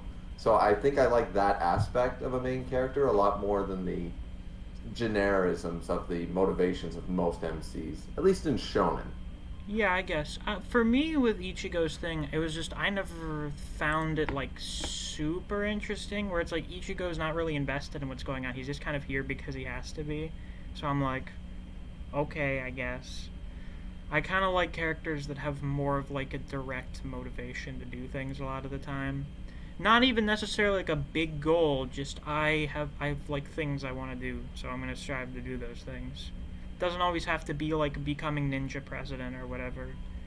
Just striving for something. Yeah, I agree, but I would argue that, like, sure, he acted that way in the beginning, but once Rukia was captured, he had great motivation, and he explains it to like Kaku and everybody, and that was a great motivation. And Rukia keeps rejecting him, and he's like, no, like, that's when he sort of has a defining goal. He's like, I came here to save you. You got that? Yeah. Like, I don't care what you say. And he did that like 3 times in the Soul Society arc where Rukia said, leave me alone. And he's like, fuck no. That's not the way I am, and that's not the way I operate. Deal with it. And I think I liked that aspect. That he didn't go, oh, because we see that in like Naruto and stuff. We see when a character, and actually Luffy does that too. I won't spoil, one day you'll read One Piece. But Luffy sort of does that same attitude where it's like Luffy sort of acts like Ichigo in that way too. A lot of characters get depressed. You know, Sasuke rejects Naruto, he goes into depression. You know, that sort of idea. He leaves the village. Oh, Naruto and Sakura, they're so depressed and stuff. Ichigo gets that for all of 5 seconds and goes, listen, I'm going to get stronger, and then I'm going to go save her. Like, that's what I'm doing. Yeah. So, you know, I think that's once again, just a slight difference. Like, not that Ichigo's like the most profound 4-dimensional main character ever written, but he's just sort of different from the characters that went on at the time. Like Toriko. Toriko is different, I find, than quite a few of the other characters in mainstream shonen, you know. Let's see. He does make a point here, though. He says everyone that kind a lot of copies Goku. Goku. A little bit, yeah. Goku and Ash Ketchum combined make up the majority of shonen main protagonists. Amazing. JP says, yeah, I agree. Oh, right, yeah, that was that. Skin says I need to read D. Gray Man. I've heard some people say D. Gray Man is very good, including Skin saying it's very good. No, I don't need to read D. Gray Man. No, you don't. All right, then. I mean, it's okay for an arc or two, but then you'll just get disappointed like the rest of us. Oh, wonderful. Skin says, why the fuck does Ichigo, despite being 15, act like a 30-year-old? I feel like you've mentioned this on multiple occasions, Griever. And that's why I love him. No 15-year-old. That dude started off 22 at the beginning of Chapter 1.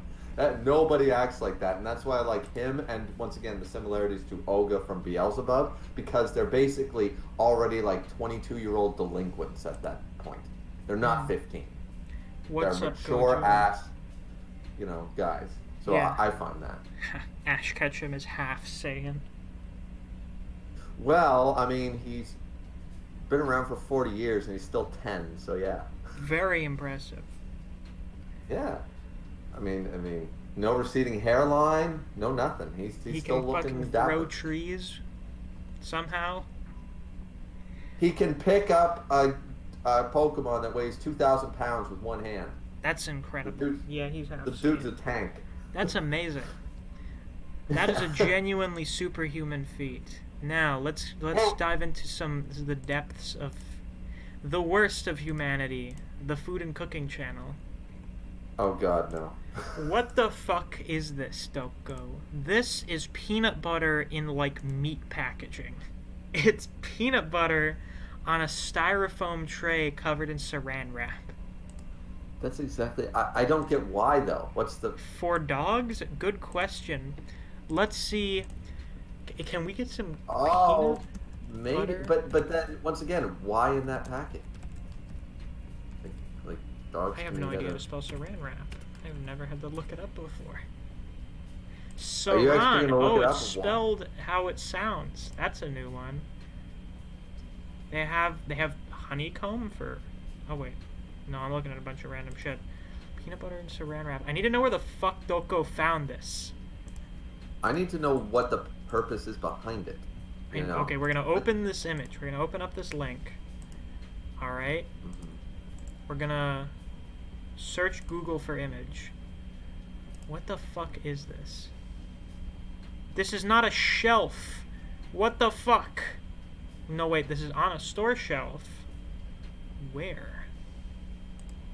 It does look like a store shelf. I have no idea. I How can't bizarre. even think of, like. We need to figure out the origins of this saran wrap peanut butter. I'm genuinely disturbed. I'm only disturbed. Like it's like when people complain about bag milk, right? It's Yeah, like, I saw well, someone posted bag milk the other day. Yeah, it's like there's a purpose behind that, though. You know, Yeah, because a someone. lot of I've heard the people- explanation before. Could you explain it to me again? I understand it's better for pouring or something. Yes, it's better to it's actually it lasts longer in a bag than because one of the things that makes milk go bad is the recyclable cardboard and stuff. The bag actually lets milk last a few days up to a week longer. So if you look at the expiry dates on fresh milk versus fresh in a bag versus a carton, fresh bag milk actually does tend to last a little longer Oh, we just according get to it the in a jug. expiration date. I don't remember the last time I had milk out of a carton. I think the last person I knew who did that was my dad's ex-girlfriend. But we normally get jugs of like a whole fucking gallon of milk. So. Oh yeah. And people do that too, but it's just, and also a lot of people, like my wife for example, because she lives in California, you don't drink tap water, right? You need a filter and all that shit. I live in one of the places with the greatest water in the world, so I can drink out of the tap straight. It doesn't bother me. But one of the big things about Canada is that we do have our own milk, but a lot of people like to drink out of their own cartons at home that they wash. Yeah. So automatically you take the milk. Generally speaking, people don't keep the milk in the bag. They buy the milk in the bag, then they pour it into a container. Mm-hmm. That I they see. So there's wash an and extra use. step involved. There Oh, is so an it's kind of extra like step it's like involved. people who keep water jugs and then fill them up Right. and keep them around. Which my wife actually, the first time she came here, that's the first thing she did. She went and bought water jugs for the fridge, and I'm like, why? I just poured water out of the tap. And she's like, are you crazy? I'm like, no. Unlike California, we have drinkable water. Yeah, There's here, no white grit here in the our great food. state of Florida, all of our tap water tastes like fertilizer. But actually, where my uncle lives in Cape Cod, Massachusetts, and Okay. they have like a natural spring in their town. So I don't know if every night, but like a Oh. few times a week, he goes over, he takes a drive into town. Well, not that far into town, he just lives in like the suburbs, but he goes and he gets like a quarter per gallon jug and just fills it up with spring water, and it's like the best water I've ever tasted. So that you can That's- just do that yeah. instead of using the tap water. But I think the Oh, tap water's still absolutely. drinkable every time. Every time he like goes to get water, he makes fun of Florida tap water, talking about how it tastes like fucking fertilizer. Well, see, that's just like I've actually seen. So I sort of know what you're saying because I've actually seen my wife. Because I didn't believe it. I was like, I didn't understand because I'm like, you always drink tap water.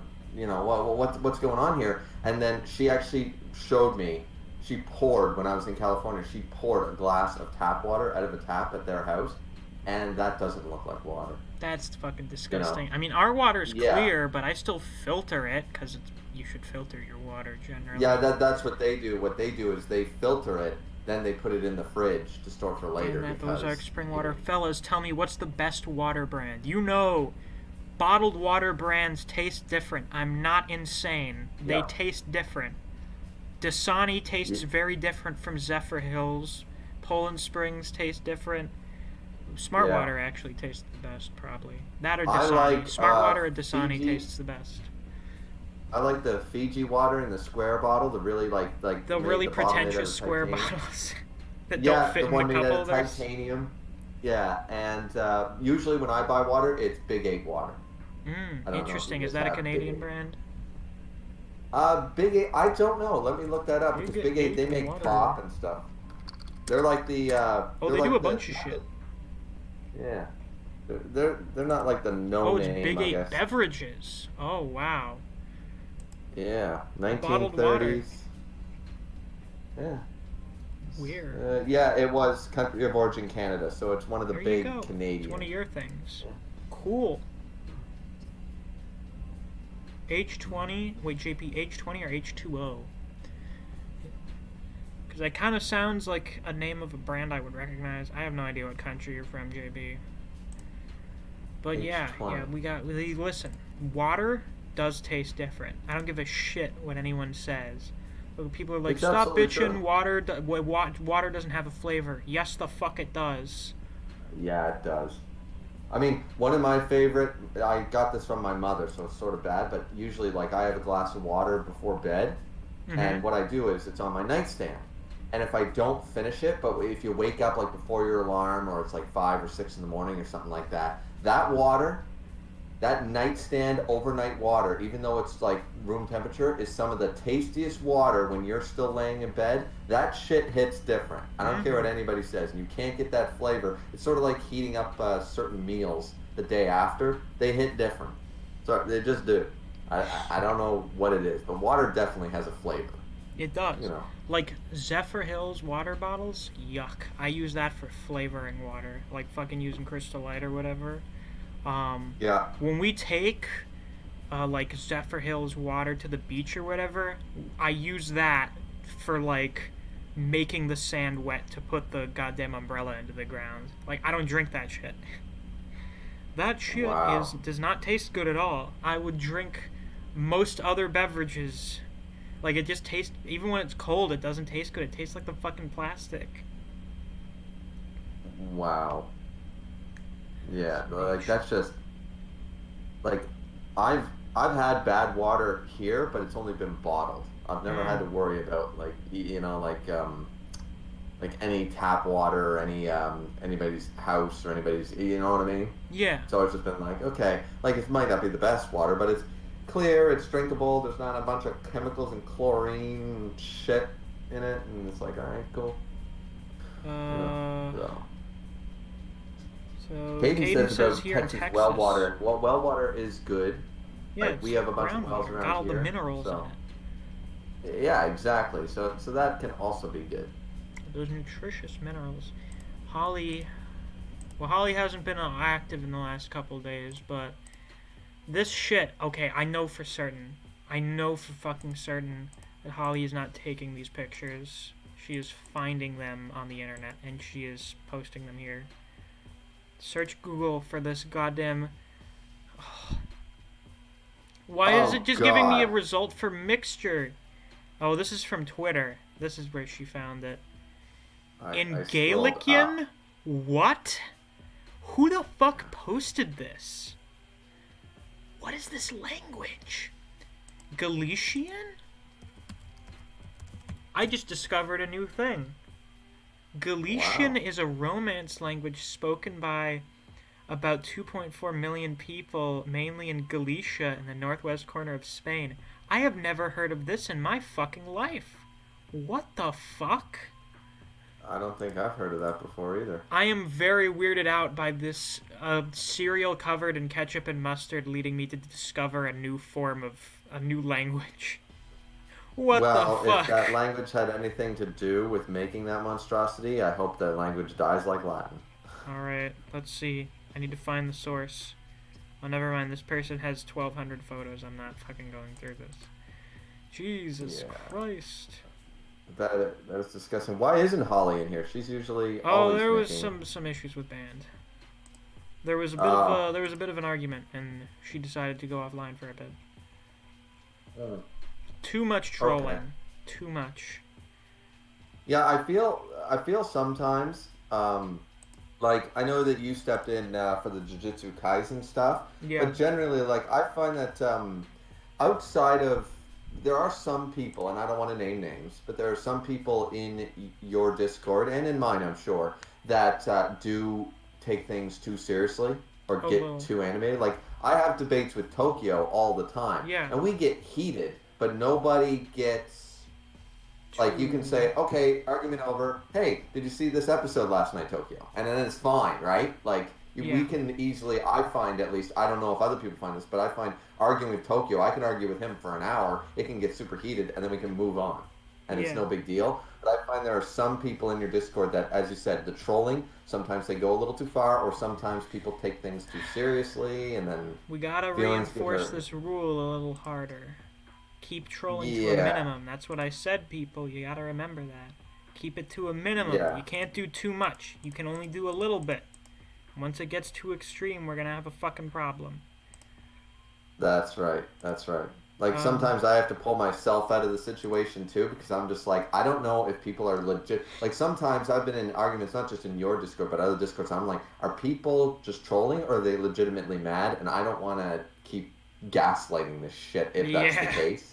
So, you know, I know, like, if I'm fucking with you or Tokyo or Band or whatever, 99% of the time I know that I can basically get away with borderline murder, and you guys are just, it's a troll. But some people, if you don't know, and I don't know everybody well, so I'm just like, maybe I'm going to pull back into this. I do have a question for you, though. Was that, is that ham or bologna or back bacon on your breakfast? That is... Canadian bacon. I wanted to ask you, is Canadian bacon actually Canadian? It's back bacon. It's just ham, people. Like, that's what it's actually that's called. What it was. I'm like, what part of this is bacon? I don't understand. It's not bacon. It's called back bacon, and it's the back side of the ham. That's all it is. This is just ham. I don't understand why it's called bacon. Goddamn Americans.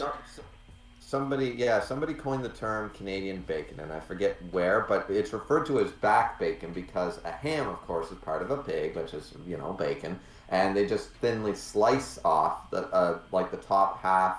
I don't fully know the anatomy of a pig, but basically it's the section that's on top of where you make a ham roast, and that's where it just comes from. So is Canadian bacon? It tastes good, but it's not really bacon. It was created when the product was first imported from Toronto to New York City. Oh, cool. Yeah, even Wikipedia just calls it back bacon. Canadian bacon is made only from the lean eye of the loin and is ready to eat. Its flavor is described as more ham-like than other types because of its lean cut. Yeah, it's fucking ham. Right. Yeah, because it's the section of the pig that's not the bacon section that, like, what we know what bacon is, but it's not truly a part of the ham. It's like this right on the edge section. Bacon tastes bad. JP, you're smoking crack. No, I'm weird because I don't like bacon when it's not really cooked because I don't like all the fat. So when I have my bacon extra crispy. I've had it overcooked before. I've had burnt bacon before, and I'm just like, yuck. Oh yeah. But when your bacon's extra crispy, where the whole thing is just crunchy, that's the way I like my bacon. Yeah, my brother actually likes it, like, I like bacon not extra crispy, but I should be able to pick it up and it should be as solid like a pencil. Yeah, that's kind of how I usually have it. I don't like it flopping around everywhere. Right, and my brother prefers the flopping around style. Fully cooked, but flopping around. But I've had people undercook bacon because they don't want a single bit of black or crispiness. I know people that will basically under toast bread. Under toast because they're like, oh my god, the edges are a little black and they think it's burnt. It's like, no. I'm like, bitch, that's what toasting looks like. By the way, people in the chat, let me know if the audio sounds weird because the Discord call sounded a little strange for a few minutes on the last stream. I don't sure what caused it. Let me know if there's like an echo or anything with Griever's audio. Okay, here's what we're gonna do. I was just struck with inspiration.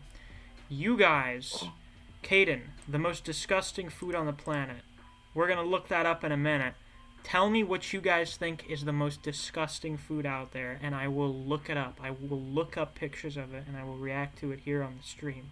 But, who asked this a few minutes ago? Where was it? Where was it?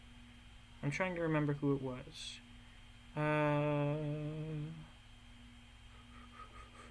The real Medell, who was your worst bully? As in, were you bullied? I actually really wasn't bullied. I think the closest thing to being bullied was when I was in, like, No, I wasn't. I think I was in kindergarten. It was either kindergarten or first grade. There was this fucking shitty little kid that kept fucking with me all the time. Like, out on the recess playground, he, like, shoved me up against the fence and shit. Very obnoxious. Always ran ahead of the lines for lunch. And I'm like, what the fuck? What is wrong with this child? One of those days, I got tired of his shit. Like, running in front of the line all the time while everyone else has to walk in orderly fashion to wait for lunch. So, one time when he was, like, trying to run past the line, I, like, stuck my arm out and I'm like, get that shit out of here. And I, like, grabbed him by the arm and I'm like, quit fucking doing that. And he fucking bit me on the arm. Little bastard. It was this whole fucking thing. I don't remember what happened afterwards, but I think it got resolved in some way, talking to teachers or administration or some shit. But that was the closest thing. I was never really bullied in school. Were you? I guess sort of, like, not bullied like you see in movies, getting, like, shoved in lockers and shit. Yeah, no, nothing like that. I've been punched in the face, and I've been in a couple of fights and things like that where I don't really know who won. Both of us sort of hurt, you know. I think the biggest, actually, if I had to call it a bully, because once again, like, I had a fight with one kid, and after the fight, it was sort of over. Nobody bullied anybody. You just had a fight because you don't like each other. It wasn't really bullying. One of the only times I remember being truly bullied, I was in, like, elementary school, and there was a girl in my grade and stuff, and we were all hanging out at this court and stuff, and this other girl from this other school was there as a friend, and she was quite tall for her age, because some girls, like, and I was quite short up until, like, 8th grade. So me and my brother were there and stuff, and she thought it would be funny. She was kicking all the guys, all the kids, you know. Wow. She was, I think, so a one year of older than those, me. I see. Yeah, and she was kicking, and it fucking hurt, and she would kick us, like, in the balls, in the stomach, in anywhere, and she would full, like, I swear she was in karate for a year or something, because she'd lift that leg up like a gymnast, and she had long legs, and, like, whack, and they'd floor us. And she was doing this while we're just trying to play, like, street hockey or something for, like, an hour or two, and then we were so beat up that we went back home, me and my brother and some of his friends and stuff, and everybody was just, like, hurt, and everybody was crying. I mean, we were kids and we were beat up, and I remember that somebody said, like, why didn't you try to defend yourself? And I was like, well, you're not supposed to hit a girl. And that was my entire reasoning. I was getting the shit kicked out of me. I'm not even 4 feet tall at this point. I was a very short kid, and this fucking 5 foot, you know, year older than me girl is kicking the shit out of me, and my whole reasoning was, well, I can't hit her because she's a girl. And I wish I didn't have that mentality back then, because that was just unfair. Like, You know? I've always been told, like, respect women and shit, but, like, if some girl was attacking me, I'm gonna beat the shit out of her. See, and when you're a kid, though, like, now I would know that. You know, like, if a girl's coming at me with a knife, I'm gonna punch her in the fucking face. I don't care. But back then, you're taught, respect girls, don't hit girls, and it's not a sexist thing to say that. It's like, well, don't hit anybody, but just seriously don't hit girls, you know? It's just a more, and I don't see a problem with that upbringing. But for a little kid, I don't know how old I was, 7, 8, 9, something like that. For me, I'm not able to distinguish when it's too far, because I'm just a kid. So I don't know. I was taught, don't hit girls. I wasn't going to hit her. So nobody, and none of the kids did. None of the kids tried to hit her back. She was just laughing with her friend and fucking kept kicking us. And it was just like, well, what are we supposed to do? Slam her in the face with a hockey stick? Like, you know, so we just didn't everybody just got the shit kicked out of them, and we're crying and blah blah blah. And anyways, yeah, I would say that's a bullying incident. I never saw the girl again. I don't even know what her name was. Yeah. So, but that's the only time I would say I actually got like bullied, because it wasn't a fight where I got the shit kicked out of me. It was I was being picked on. I was being bullied, and I didn't raise my fist. So that's the only real, instance, I think. I see. Alright, interesting. Well, now it's time to look up terrible food on the internet. Where was it? Vienna sausage. That's my answer. Vienna sausage.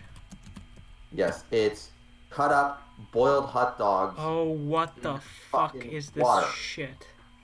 And people eat them and drink the liquid juice. It's the most disgusting thing. No, Oh my God, man. hot dog water is so fucking gross. I can't imagine people. They even have a hat. They have hat merch. I heart Vienna sausage. Oh my God! Of course. Is they this do. the Vienna the Vienna sausage fandom? Oh my Who will God. stop them? I don't know. It's so gross, man. It's so gross. Do I think there's what is the grossest food on earth? I think JP was right. Something involving animal genitals. That's probably the grossest. I've never had spam, but I've heard it's actually not terrible. Spam's not terrible, not compared to Vienna I have to sausage. So I will cook tell you spam. right I now, have to like if cook you spam. eat something, if I cook like, I don't know, a bull's balls for you and I don't tell you what it is and you eat it, see, it's the mentality of it. You don't understand, like liver. Yeah, It's like, oh my God, I'm I not couldn't eat liver. I'm not gonna eat cow testicles. I'm not doing Right. I understand, but I'm saying that a lot of people, like flavor-wise and stuff, if you don't know what it is, then generally people are willing to try things, you know? I don't even know if cow testicles taste good. I don't think animal balls taste good. As far as I'm aware, they really don't. I think most consumption of them is like a cultural thing. Yeah, I've never tried that. I've never tried. Do mammal testicles taste good? Let's look this up. Where Google, give us an interesting answer. Bulgarian man says, I know it's traditional. Yeah, I'd imagine the consumption, considering genitals have a lot of symbolic importance, I would assume that consuming them would be like a cultural, traditional thing where it's done. Apparently, they actually taste like venison, which is lamb, but like goat. Really? Yeah, apparently they have a very gamey and rubbery taste similar to calamari. Oh, shit. I like So, calamari. I mean, Fuck. maybe they do taste like, once again, see, that's the thing. Like, I've never tried them myself, but some things I'm sure they do taste good. I don't know. Let's see, what was the thing? What did Caden say? Burger in a can. What the fuck is this? Burger in a can. No, What Jesus. the Christ? What? I mean, it sounds fine in theory, but This oh my God, what the fuck is that? What the Jesus shitting Christ is this? What's up, Alistair Stark? How are you on this wonderful Sunday? I assume it's better for you than it is for me since you don't have copyright strikes to worry about. Let's see. Yeah, this is an abomination. This is horrific. That really is. Yeah, that does look gross. Oh, that's so fucking nasty. Oh, Dragon's Rage referred to me as Sanji. Yeah, he said you're basically Sanji. Burger And, in a can? that I sucks. preferred 10 minutes ago when I didn't know this was a thing. Though there is the Yeah, ball of meal, the meal ball. I thought when he said burger in a can, I was thinking, how bad can that be? Because I was thinking ground beef, just in a can instead of in a ceramic package. I was just thinking cooked beef, but it's an actual burger in a can. The $4.6 million Walmart turkey, is this a real thing or did someone just make it up? Okay, someone made it up. I figured that would have been someone fucking up a little bit with the info stuff on the Walmart website. Yeah, probably. Um, Wow. I can't believe that there's so many. Like, once again, I like to think of myself as a bit of a cultured individual, and I don't mean that in that sense. You're a man of culture thing that YouTube has started doing or whatever for the past few years. But I mean literally cultured because I cook the variety of cuisines and I have multiple cookbooks, right? So I'm literally trying to be cultured, literally. But there are some things that I got no interest in, you know? There are just some things it's like, no, I'm good. how do we feel about peas and mayonnaise on pizza? I'm kind of disturbed by people that dip pizza in ranch dressing. Like ranch dressing on wings? I've had it. It's pretty good. Although I've heard, according to some fat Cubans from New Jersey say that it's actually sacrilege and just fucking eat blue ranch blue cheese. Blue cheese dressing is also pretty good on wings. I can't stand blue cheese. I never thought I would. I guess when I have it in small enough quantities, I could take it. I just have a pretty low tolerance for spice. Generic white boy and all that. Yeah. I need to build up my tolerance to spice. I remember I ate buffalo wings one time and it gave me a fucking headache. Oh wow, yeah. You wouldn't like some of my cooking then, man. Yeah, when you sautéed that chunk of meat in what did you say was the third spiciest thing you've ever tasted? Yeah, and oh my god, man, I got about halfway through that steak and I needed to lay down for a while. Jeez. And then I got up and finished it, but that is deadly. That was a deadly sauce. The worst part is, a lot of people say like, oh, this is the deadliest sauce in the world, but it doesn't even taste good. Yeah, I had a spicy chicken sandwich a while ago, maybe like a month or two ago, and the spice was just so much for me that I couldn't fucking enjoy it. Like, my mouth was just in too much pain to get any other kind of flavor from it, so it was just gross. Yeah, and that can happen too, but I've had actual, not just, over, hot saucing something, for example, or over spicing it, but I've actually had, hot sauces. I got my name up on a restaurant, because you get your name on the wall of the restaurant if you eat what they call the waiver wings, and the sauce is actually disgusting, though.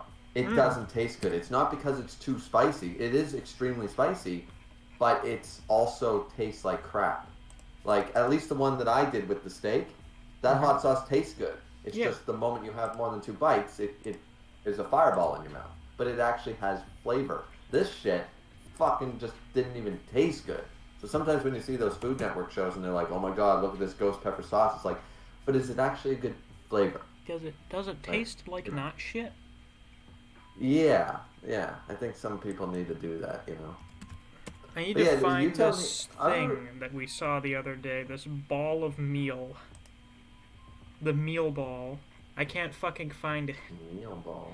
It was this fucking wrapped thing in a Walmart or something. It was a bunch, I think it was beefaroni in fucking, it was saran wrapped in a ball. Beefaroni. Has anyone ever said beefaroni on my Discord server once? Okay. Ball. Beefaroni. Yeah, just mac and cheese with beef, ground beef in it. In the food channel. We're doing a deep dive. We're doing a deep dive now. There's some horrendous things in that food channel. I remember the potato. Okay? That's not a potato, by the way, but I remember the potato. JP actually says that he doesn't like mayo and mustard. I don't know what type of sandwich you're going to Very enjoy, unfortunate. But... that's what it was. Sephiroth had the bag of milk, and he put it in a pitcher. Oh, because isn't he... I think Sephiroth is Canadian. Where is the Yeah. Where is the I thought so. Yes, I was legally obligated to say don't put a ball of tinfoil in your microwave. I forgot that I had to do that at some point. Oh yeah, because I forget who said it's ceramic blows up in the microwave. I'm like, wait, what? No, I think that was Fi said that because one time her dad put a bowl in the microwave that he thought was ceramic and it blew up. I found it. The round Oh, meal. Round meal. Here we go. I will post it again here in the chat. Oh no. Folks, do I have something to show you? The round meal. Oh, Are you ready? right. Are you prepared Yeah, for the round meal? that thing. Look at this I don't- fucking thing. What, Look at this What is the thing. purpose? How to do it? Boil it in a bag. Open and then enjoy. open it. Like, The round meal. Okay, this is allegedly I don't- fresh. I don't get why they wouldn't just like put it in like a tray and tell you to heat it up in the oven. You know?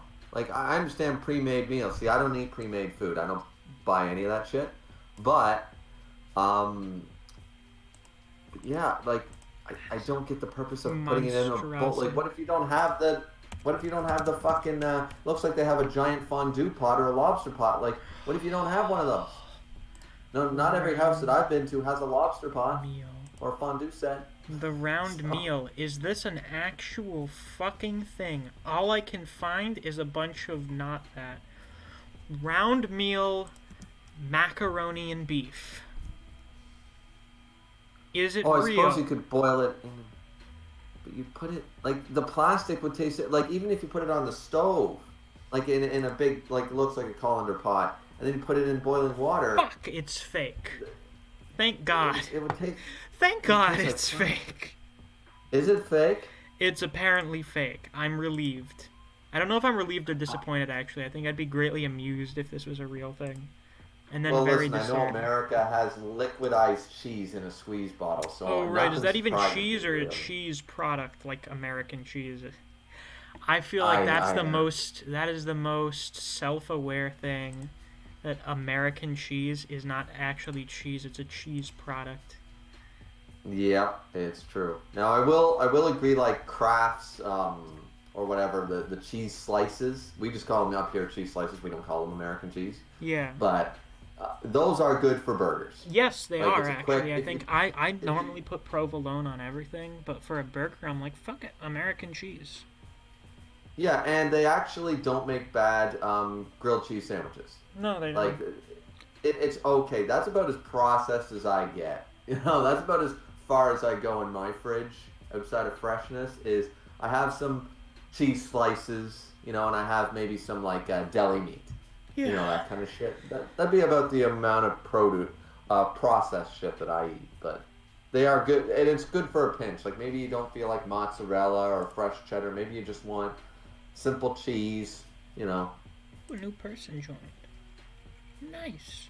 By the way, guys, people, folks, if you're not subscribed or whatever, you should do that, and you should also join the Discord server. I should also have that link in the description. I am going to go take a bathroom break, and then I think, why don't we talk about this week's Jujutsu chapter? That would be nice. That'd be interesting. I feel like some people are interested in that. Sure. I'll go grab a beer and then I'll meet you back here. Fantastic.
Alright, I'm back. Now that okay, no, actually, the audio stream's current bitrate 0 is lower than the recommended bitrate. What the fuck does that mean? I don't care. There we go. Yeah, we were just walking away for a minute. We returned. We're back. Yeah. Sometimes, guys, that has to happen. I mean, seriously, especially as you guys know from watching, if any of you are in my streams, which I do know a few, I see a few familiar faces, especially when you're drinking. Now, I'm drinking about 24/7 these days with lockdown, so, sorry, you can only hold so much in your bladder. You know, you're doing 2-3 hour streams, you gotta take 10 seconds for yourself, right?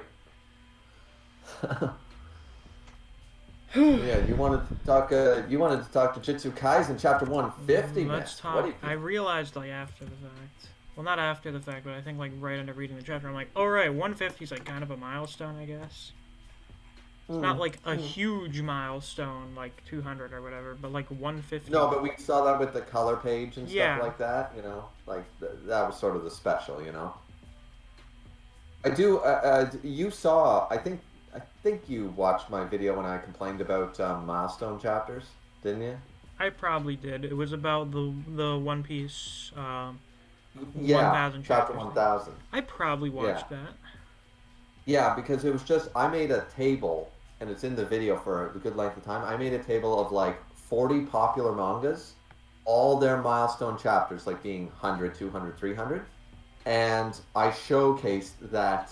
Honestly, outside of things like Fairy Tail and chapter 500 of One Piece, there are very few milestone chapters that actually, because a lot of people expect, like when Jujutsu Kaisen hits 200, people are going to expect, like, you know, Gojo to be released or some character to die. Like, something major has to happen because it's chapter 200. And I'm like, that's not how pacing a story properly works, not. People. I mean, actually... Black Clover's kind of done it, as some people have pointed out. I think Neo pointed out, like, chapter 100, I think, was when we got the demon transformation, the first demon transformation from Asta, and then chapter 200 was when he, like, went into Patri's mind. So who knows what's going to happen with chapter 300, but whatever it is, I feel like they're kind of pacing up to it fairly well. Right. And sometimes people are able to make it work into things. I think that for all its faults, Fairy Tail, actually every milestone chapter was a big reveal, and they made that, and Mashima made that work, and it didn't feel like, whoa, why is this happening all of a sudden, you know? But I find like I hope that the Jujutsu Kaisen community is not going to be like that. I would hope. A lot of people backlashed One Piece for it, and it was like, what did you expect? Like, you know what I mean? We're in the middle of an arc right now. Did you expect the main character to die or something right away, or like, you know? Like, so, I just. So Gege did a lot actually this week. You consider they had the Shonen Jump cover, and they had the lead color page, then they had the double color page spread, and you had all of the crazy choreography. Do you think that was probably a factor into those 2 pages where it seemed like the art wasn't done? I was really weirded out by that. I was too. In my initial read, I got to it. I was like, "What the fuck is going on?" Yeah, I found it very, very strange, and it even is in the official Viz as well. There are just it's about like it's 2 pages, 2 full pages. 2 pages where the character art is not done. The background seems to be completed because that's probably stuff the assistants do. But yeah, there's one shot in the character, background that's done. Yeah, it's fine. It's completed, but the character art is not finished. And my assumption was, listen, Gege had like way more to do this week than they normally do for each chapter. So... if they literally just ran out of time to finish 2 pages, I'm like, yeah, I guess. Now, fortunately, these 2 pages are not, like, the most important in the chapter. So, I guess Gege was like, alright, these are the ones where if I can't finish them, it's fine. And this will be fixed for the volume release, so, like, it's not the biggest deal ever. I just don't remember this almost ever happening since I've been reading manga, so I was very, very shocked to see it. And you could be right, he was overworked, but one thing I initially thought, and I know it's wrong, was this was a visual interpretation of this eye power. That's also what other I guy was thought. doing. But then I was like, wait, this happens before the eye power started. So, Right. Yeah. You know what would have worked had, and I know, of course, if Gage had ran out of time to finish the page, and that's the thing, but if he had just moved that panel up, yeah. then he could have convinced us that, oh, I'm just trying to do a visual interpretation. It's all sketchy and weird and creepy looking while the eye power's in play, you know? And then we could have seen, because the next page shows Maki cutting and breaking through the eyes. Yeah. So then it returns to regular art. So Yeah. it would have flowed perfectly if they just moved that one panel up. I could buy that. Yeah. You know? I think it happened kind of recently, not to the same extent, but with the Black Clover chapter a few months ago, I think the art wasn't finished. And with My Hero, like 2 years ago, like the end of the festival arc or whatever, I think the chapter they had the concert in, like the character art, most of it was just not finished. Like they were still in the sketch phase, basically. Like they were mostly detailed, but the line art wasn't done and it wasn't cleaned up. And I think the reason was because Golden Week happened, and then also Horikoshi had some other stuff that he needed to do. So he actually had, like, less time than usual to work on the chapter. Right. I mean, okay. Like, as I said, you can't blame a guy if he's overworked. I mean, we've seen, at this point, I think everybody, even though a lot of people would initially complain about this a lot more, but with the death of, Kintaro and stuff, that's what I think that thinking. a lot of nobody right now, and I know I've said it before, I say it for different reasons, but in regards to One Punch Man, but they are overworked, and I would rather, okay, sorry guys, it'll be fixed for the volume released. It's not like anybody purchased this. Yeah. You know what I mean? Like, it's still the story, it's still a chapter, and we got some beautiful art in this chapter. Like, sorry, I'll fix it later. Like when you buy the volume for $10, $12, $15, it will be fully done. Yeah. So I and as we said, with the death of Kintaro right now, like, a lot of people are just, so I think everybody's going to give manga artists a little break. Yeah. Most normal people, there are always those folks on Twitter. Anime Twitter is like the worst place on Twitter. Honestly. Yeah. Like, so many of those guys are either clout chasers or fucking brain dead. So there's always the dumbest shit in the world coming out of those guys. But on the bright side, I saw way more people going like, what the fuck is wrong with you people? Like, making jokes about gay or whatever. It's like, they just didn't have time to finish it, seemingly.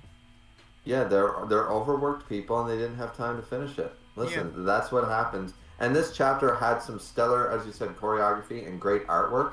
So, and he did, as I said, you have the double page spread, and then you have the cover page. And the lead color page. So he had like 3 different big color things that he had to do. Yeah. And then you had the choreography, you had the Kill Bill fight going on, so it's like, shit, that looks like it probably took a while to plan out and draw. I would say, because it all looks really well done, and that's a good comparison, the Kill Bill style. Yeah, I saw a few people bringing it up. Yeah, one question I have is that, so she gets the new sword, whatever, we don't know what it's called yet, let's just call it the Mai sword. Yeah. So she gets the Mai sword, but then we see a few shots of her with a second sword. I assume that was keeled. Yeah, she went and found that wherever Ogi tossed it off to. Maybe he just left it where they fought. But then I thought maybe it's Ogi's sword, and she picked it up. No, that would have been broken, I think. Yeah, it would have been broken. Oh, that's true. That would have been too. So I was wrong about that, but it seems like then in future, so she fights with 2 swords, and then, but every other shot we see her, she's still using my sword, and she drops Keel again, and I was just like, is this thing like Thor's hammer? Is she gonna just go, like, boom and get it again? Because, like, that Keel thing is still impressive as hell. I know she just got it's sort of funny that she gets an upgrade, and then she gets an upgrade the chapter after it. Yeah. You know? That was kind of weird, but if she's going to dual wield, which is always badass, that's really cool. Yeah. But she seems to treat Keel really poorly. If this is, I think, this is- because with the Keel, it's like, oh, you have an upgrade on your weapons, but like just having better weapons isn't gonna help you right now. Mm-hmm. Okay, I see what happens. She shoved the Keel into this dude's head, and she just turned it on and let go of it. So it just shot up through his face. Yeah, and then she, instead of pulling it back out, she just keeps going. Yeah. And I'm just like, oh, okay. And I mean, just at one figured point, that she's she'd not even go- using her sword. I think she pulled it out of this one guy and then stabbed another. No, she took this guy's sword and then stabbed another dude with it. And then Yeah, she picks up like- Mai's sword at some point. Yeah, so I mean, it is really impressive. One thing that I noticed is that this became Soul Society really fucking quick. Like this entire chapter. And I make the comparison in my review because, like, literally the chapter starts off with the ringing of the bells. Alert, alert! Ryoka in the Soul Society, Ryoka in the Serite sort of idea, and everybody's on alert, and all the big names, like all the captains in this case, like Noya and Jinchi, and all these people, like, oh, what's happening? Then we get introduced to squads. Wait a minute, there's squads? Yeah, Wait a minute, there's apparently. squad I was kind of captains? surprised by that. I guess it's mostly Yeah, like and an then we- enforcement. Well, we see why they need him now, I guess. Yeah, absolutely. But I got so many Bleach parallels here, and I wasn't mad about it. I was just like, this is a chapter, like, this is an ode to Kubo right here, because Hell we yeah. literally got squads, captains, it's a Japanese setting, it's, you know, infiltrating the hierarchy, the Zenin clan, or the Soul Society, like, just everything here is speaking, and, of course, cutting off of limbs. which Yeah, is Kubo's, like, all content. of the limb cutting in the fucking universe. All Exactly. the Kuboing happening here. Oh, it's great. It's Yeah, wonderful. and I really enjoyed it because I feel like this chapter was very inspired by Bleach, but in a very tasteful way, and I just really liked it. And as we said, the choreography. Yeah, actually, you know, my favorite shot is actually Jinchi coming down with those fists. Oh, yeah. I think he looks so cool. Yeah, that lasted a long time, huh? Yeah, it just looked really cool, and I was really happy. And his hair like flying, and he looks. Yeah, and it he's got looks these really like good. meteor fists. I was just really excited. I mean, I understand why he had to like die, but I was sort of like I'm happy that Maki is slaughtering everybody because that means we were right, and you know, in the last stream and the Hell stream yeah. before and stuff, it's like, listen, Maki is going to slaughter this clan now. And so far we're being proven right, but I am just a little disappointed because Jinchi had a cool design, Yeah. even though he's a dick, and Yeah. you know, and I was interested more in him, but and then we got Noya, which everyone's like, oh, he's the head of the Hia clan. Yeah, or the I have Zenin clan seen now. no one being like, oh yeah. No, I've seen a few people.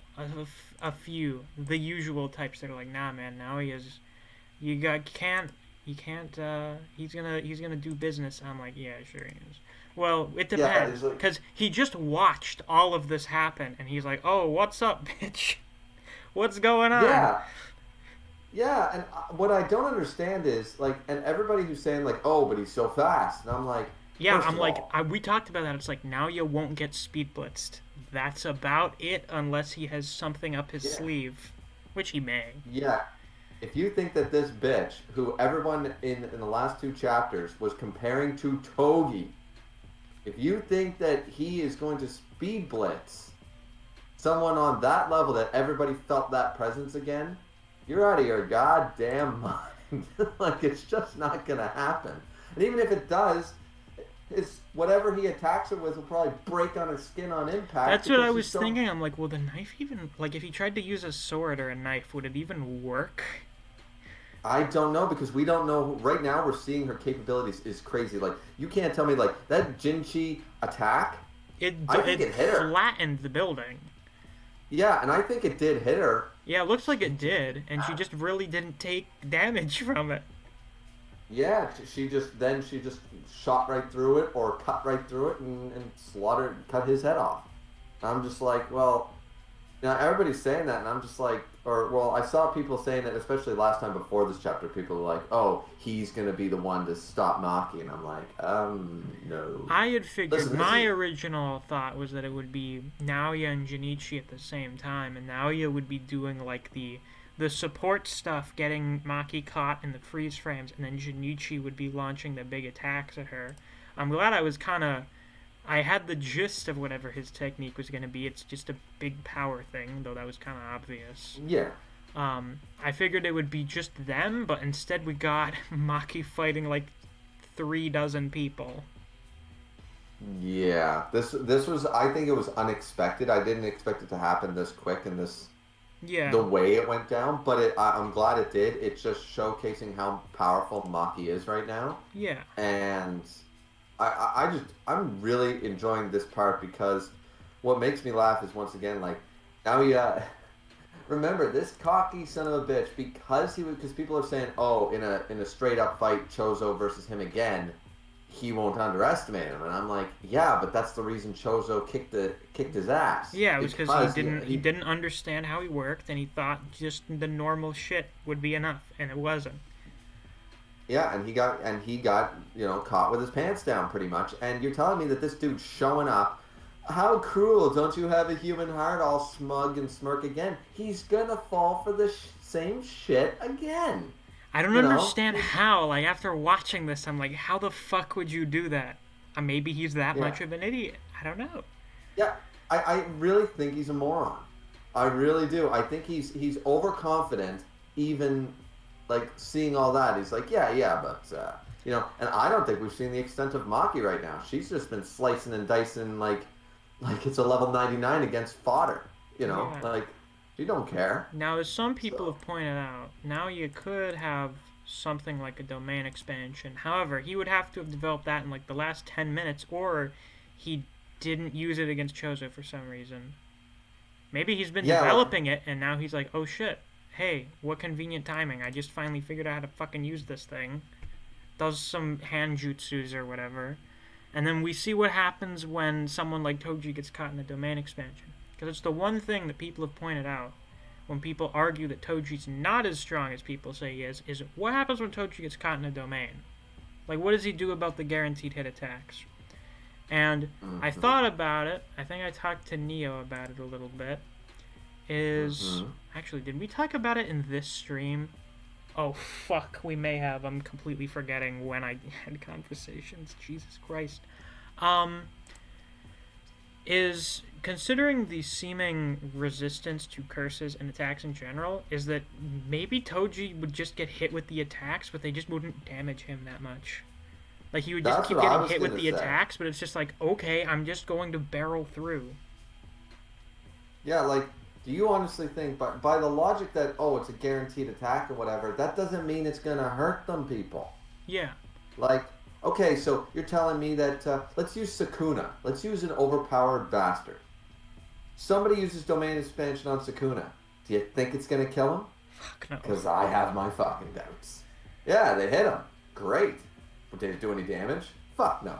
So, like, that's sort of my thing. And I would be, what I'd be totally fine with? Because we don't even know the abilities of this sword, this My Sword yet. Yeah. If it has any. And I assume it's got something special about it. I would be okay, and a lot of people are going to argue this, but I would be okay if its ability was literally to cut through domain expansions. Yeah, if it's a sword that can cut through anything. Right. It's sort of like Gojo with Infinity. Yeah. But this sword can cut anything. It doesn't matter. Physical, metaphysical, doesn't matter. It can cut. I thought if it has a technique, Kenpachi's a Rocky thing. I thought if it had a technique, it would be imbued with Mai's creation, and would work in such a way that if it gets broken, it will just repair itself. So it's just an unbreakable sword, pretty much.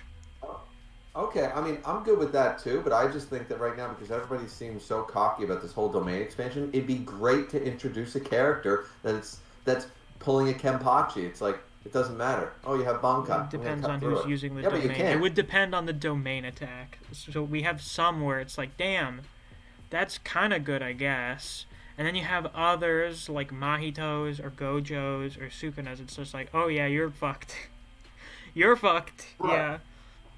Right. So I just don't see, like, it would be really cheap.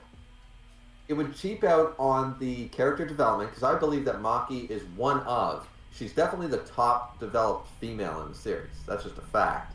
But she's also one of the most developed characters, period, in the series. And to get her to this stage and then just be like, yeah, okay, so she got all these upgrades, she's dangerous as fuck, but anybody can pull a domain expansion on her and win. Yeah. Like, too many characters have domain expansion, and that limits her growth.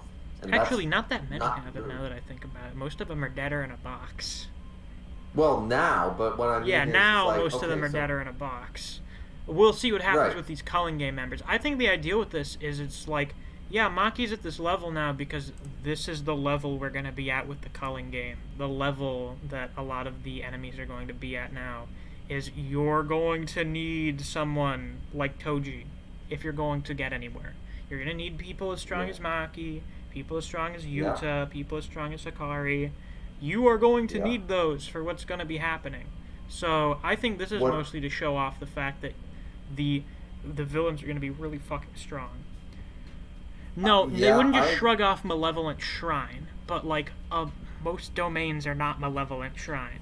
It's a guaranteed hit No. attack. The lethality of that hit depends on who's using the domain, what the attack is. Like if you're in Chimera Shadow Garden, like we saw that all the guaranteed hits were hitting that curse womb, but they weren't killing it. But they were still Right. hitting. So it would depend on what kind of domain you're in. Well, it was also incomplete, so maybe it wasn't guaranteed hit. But like the attacks were not doing super amounts of damage. Yeah, they were still hitting, and they weren't exactly a one-hit KO. Like, I feel like some of the fan base, not all of them, but I feel like some of the fan base believe, like, oh, domain expansion is like horn drill in Pokemon.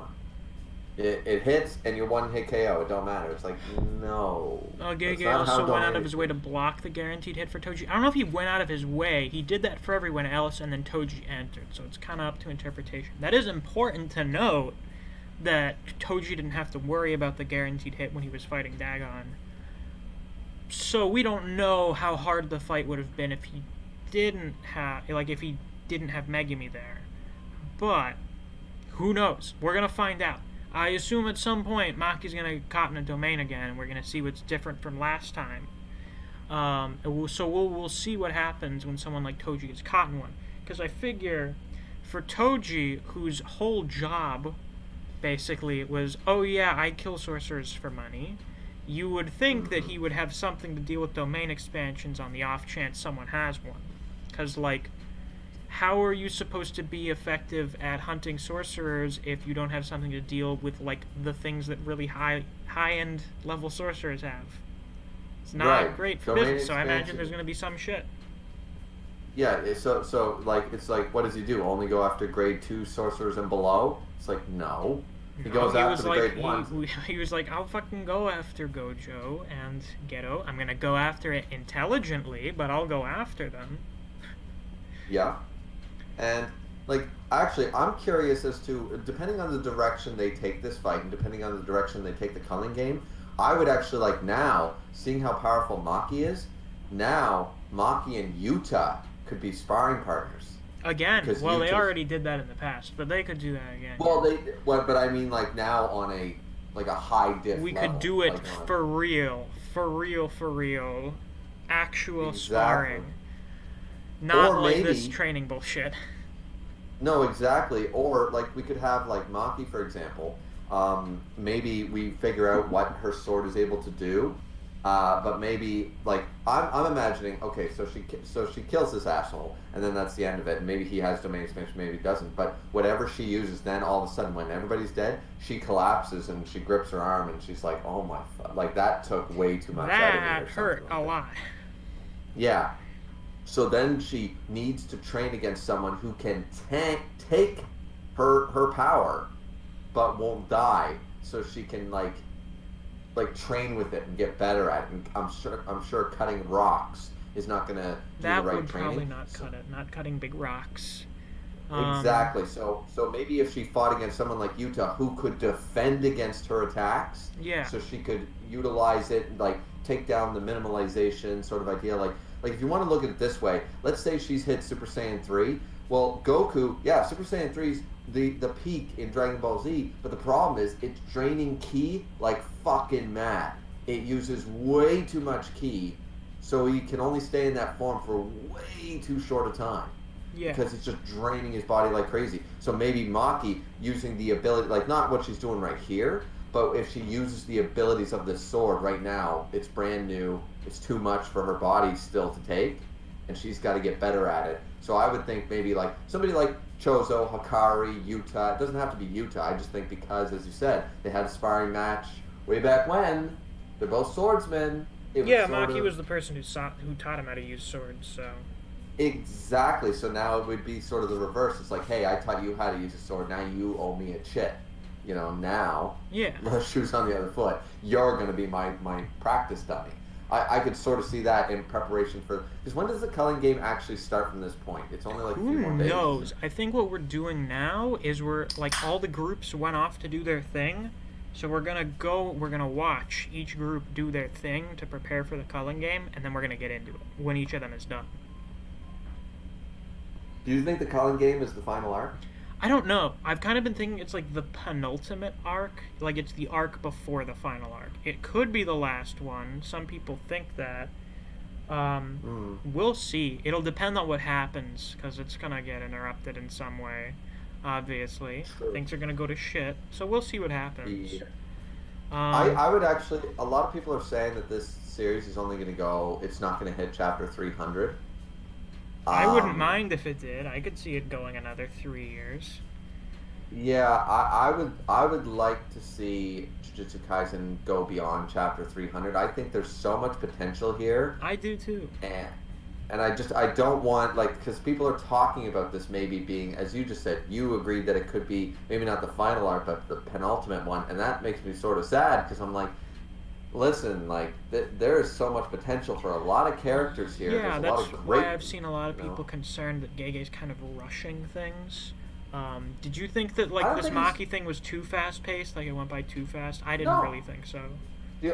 Maki was not... You know why people are thinking that? Is because there is one flaw. The Yaga stuff was rushed. Yeah, but... That was rushed as fuck. What this is a transition arc. People are treating like this is a new arc. No. This is an in-between arc section. Ever since the end of Shibuya, we haven't actually officially started the new arc as far as I'm concerned. It's the in-between. It's the reverie from One Piece. It's the in-between, the transitions between one big arc to the next. This is the aftermath and the setup for the next big arc. So I think that for the most part, we met Tengen and we did all that shit, and then we're doing the Maki stuff now. The one thing that was rushed is Yaga, but everybody agrees that was so rushed that now people are thinking, okay, he's rushing, and they're going in with the mindset. Had this Maki stuff happened before the Yaga stuff, nobody would think that this was rushed.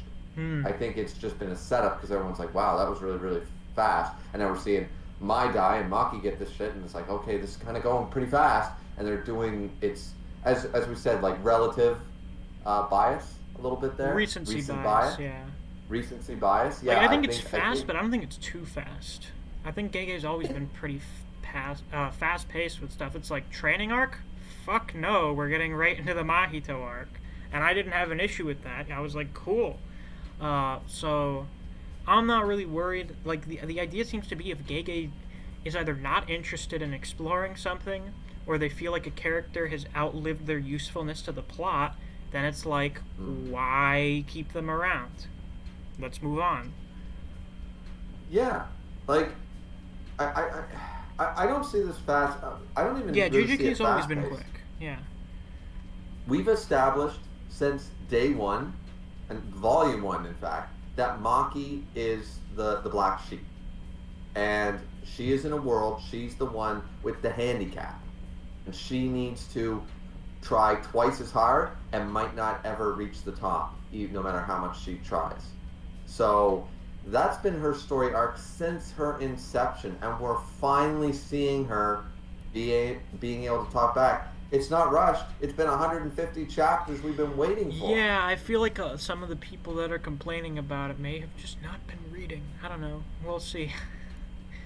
Do you think Naoya's going to die, or do you think he's going to get away and he'll be like a little fucking nuisance for a bit?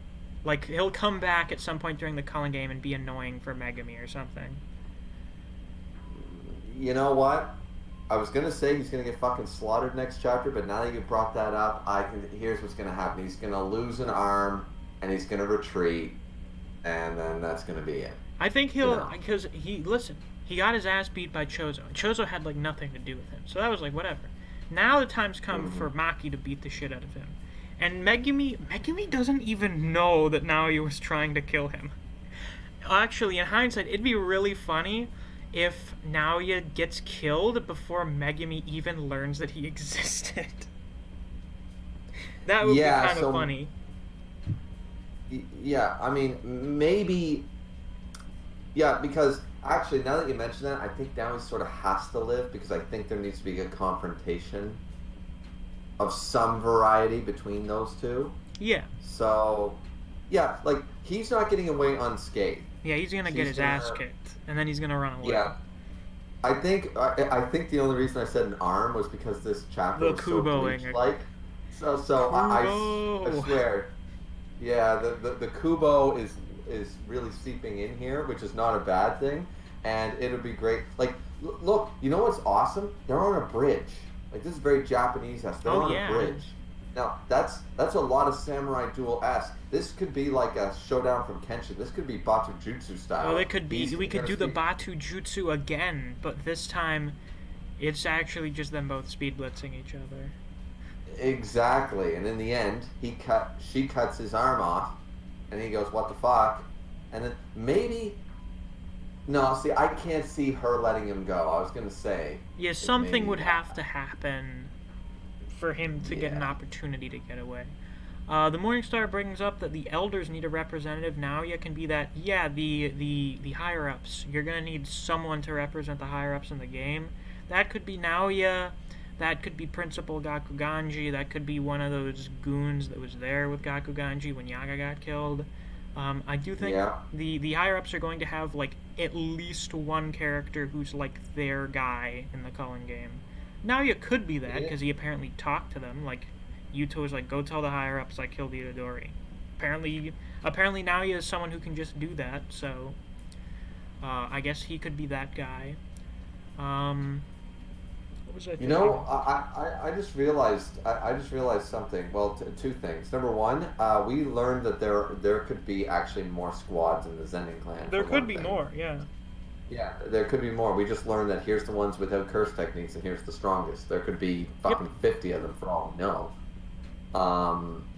But also, I just realized the reason we didn't meet Tengen until Gojo was sealed. It was because Tengen was like, I don't want to fucking deal with Gojo. Yeah, because I swear to fuck, I think Gojo, if he ever had the opportunity, I think he'd kill Tengen. He might, yeah. Because I think he's still pissed. Remember, he lost his best friend and all that bullshit in the hidden inventory because of this asshole. Yeah. As far as Gojo's concerned. And he even told Geto, he's like, we should just kill everybody. He said that like multiple times, like, why don't we just fucking kill all these assholes and then we'll make the world the right way, you know? It'd be hilarious if that was the case. Yeah, it would.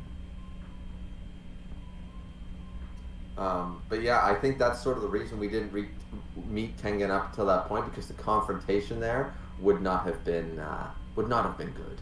No, it would not have been. Because I mean, Geto at the end of the day was still his best friend. Yeah. And I think he's really still. I think Gojo, for all his like posterity, I think he's still really like hurting over that. Yeah, I imagine he was. I mean, he still seemed to be pretty upset about it when Volume 0 came around, and he had to kill Geto. Yeah, exactly. And you know, what we talked about before, like in a few streams ago, about people coming back from the dead, I would actually, if it was done tastefully, I'd be okay with Geto coming back. I think Gege said, because we saw that there was some degree of vestige of Geto remaining in his body, but I think Gege said it's about as much as there is in a dragonfly that's had its head cut off, which was actually in the Volume 16 cover. There's a dragonfly in the background. which is a neat detail. Ah. But it's Oh. like, oh, there's like muscle memory left in there. That's about it. Okay. I mean, I'm just like if he, like if Asshole Brain moves from that body to another body, could they reestablish his soul or whatever? You know what I mean? Like I don't know. what Grandma Maybe you did could with, you could probably resurrect him with like the thing Ogami was doing, but that's like a copy of him, and it's not a permanent thing. You just bring him back for like 10 No. minutes. But that's what I want. I don't want him back permanently. I don't want to be able to resurrect the dead because that Yeah. usually ends up so broken in manga. But if it was a temporary thing where he comes back just to, I just think you could build such a greatly emotional scene with him back. He's a fan favorite character, and also like it would be good for Gojo from a storytelling perspective if that was sort of the end. Do you think I when just think Gojo gets out, that's when Sukuna is going to be freed or whatever? When he gets all 20 fingers, or he finds a way to get out of Yuji's body? I figured that will be like right when Gojo gets out of the box. I'm still not convinced that Sukuna is going to be the like final villain. I don't think he's the think it's final the- villain. I think some people have brought up the idea that Kenjaku will be like, oh no, Gojo's out of the box. Well, thank God Sukuna can be freed now, so we'll just have them fight each other. Wait a minute. You know what?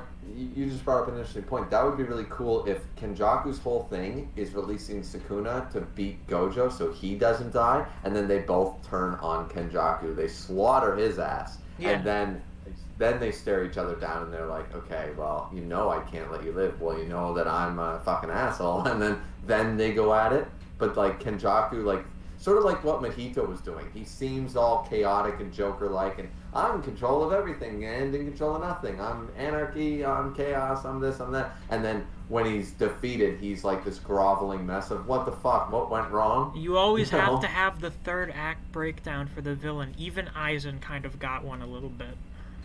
Yeah, he did have a breakdown, but his breakdown actually He was Aizen's pissed breakdown- because he was fucking pissed off. Yeah, because he was just like, listen, all this only happened because you stood in my way. Had you helped me, you could have, basically, he's mad at Urahara because he's like, you could have figured this out before we even got to this point. You should be doing what I'm doing, you know? And he's furious because he's like, this is the one person in the universe smarter than me and that could pull this shit off, and you're choosing to get in my way instead. Like, and he's just furious at the idea. You know, and Yeah. his mental breakdown wasn't like slobbering all over the floor. Yeah, or I don't know if anything. Kenjaku would do that. I think he may get like really fucking pissed off at some point. Yeah, I don't think he's gonna pull a Mahito, but what I mean is there's gonna be a similar vein, maybe somewhere between the Aizen breakdown and the Mahito breakdown. Yeah. I think Kenjaku is gonna be somewhere in between that for a breakdown because I think he's going to put all his money on like the Sukuna basket or put all his eggs in the Sukuna basket, and it's just gonna go wrong for him. Yeah. Just like the Gito fangirls there, fucking. Hey, we're gonna release you so you can go take care. Sukuna, we need you to have killed this guy for us. And Yeah. he's like, did you just tell me what to do? And then he just slaughters them, which I was like, whoa, whoa, whoa. Wait a minute. Yeah. Well, I think with that was a pretty solid stream. What do you think, Griever? I think that did quite well. I think All right, you covered a number of topics, and Yeah, I even everything's did a good. You little already bit of talked about your- reading, and that's where we have the little dip in the viewer count. Yeah, well, if I'm gonna read Berserk, it's gonna be it'll be a designated stream. I'll find a part of the story where I'm like, all right, I can read this. We will save Yeah. that for a later date. That's probably for the best, I would say. Yeah. Well, all right. Thank you all for watching. I hope you enjoyed. If you haven't already, you should subscribe to this channel and to my backup channel. I have a link to that down in the description. You should join the Discord if you haven't already. I have a Patreon if you want to help support me and the channel directly. Get access to some extra content and shout-outs at the end of videos. You should check that out if you're interested. So, with that, I'll see you guys around. Take care. Yay, we did it.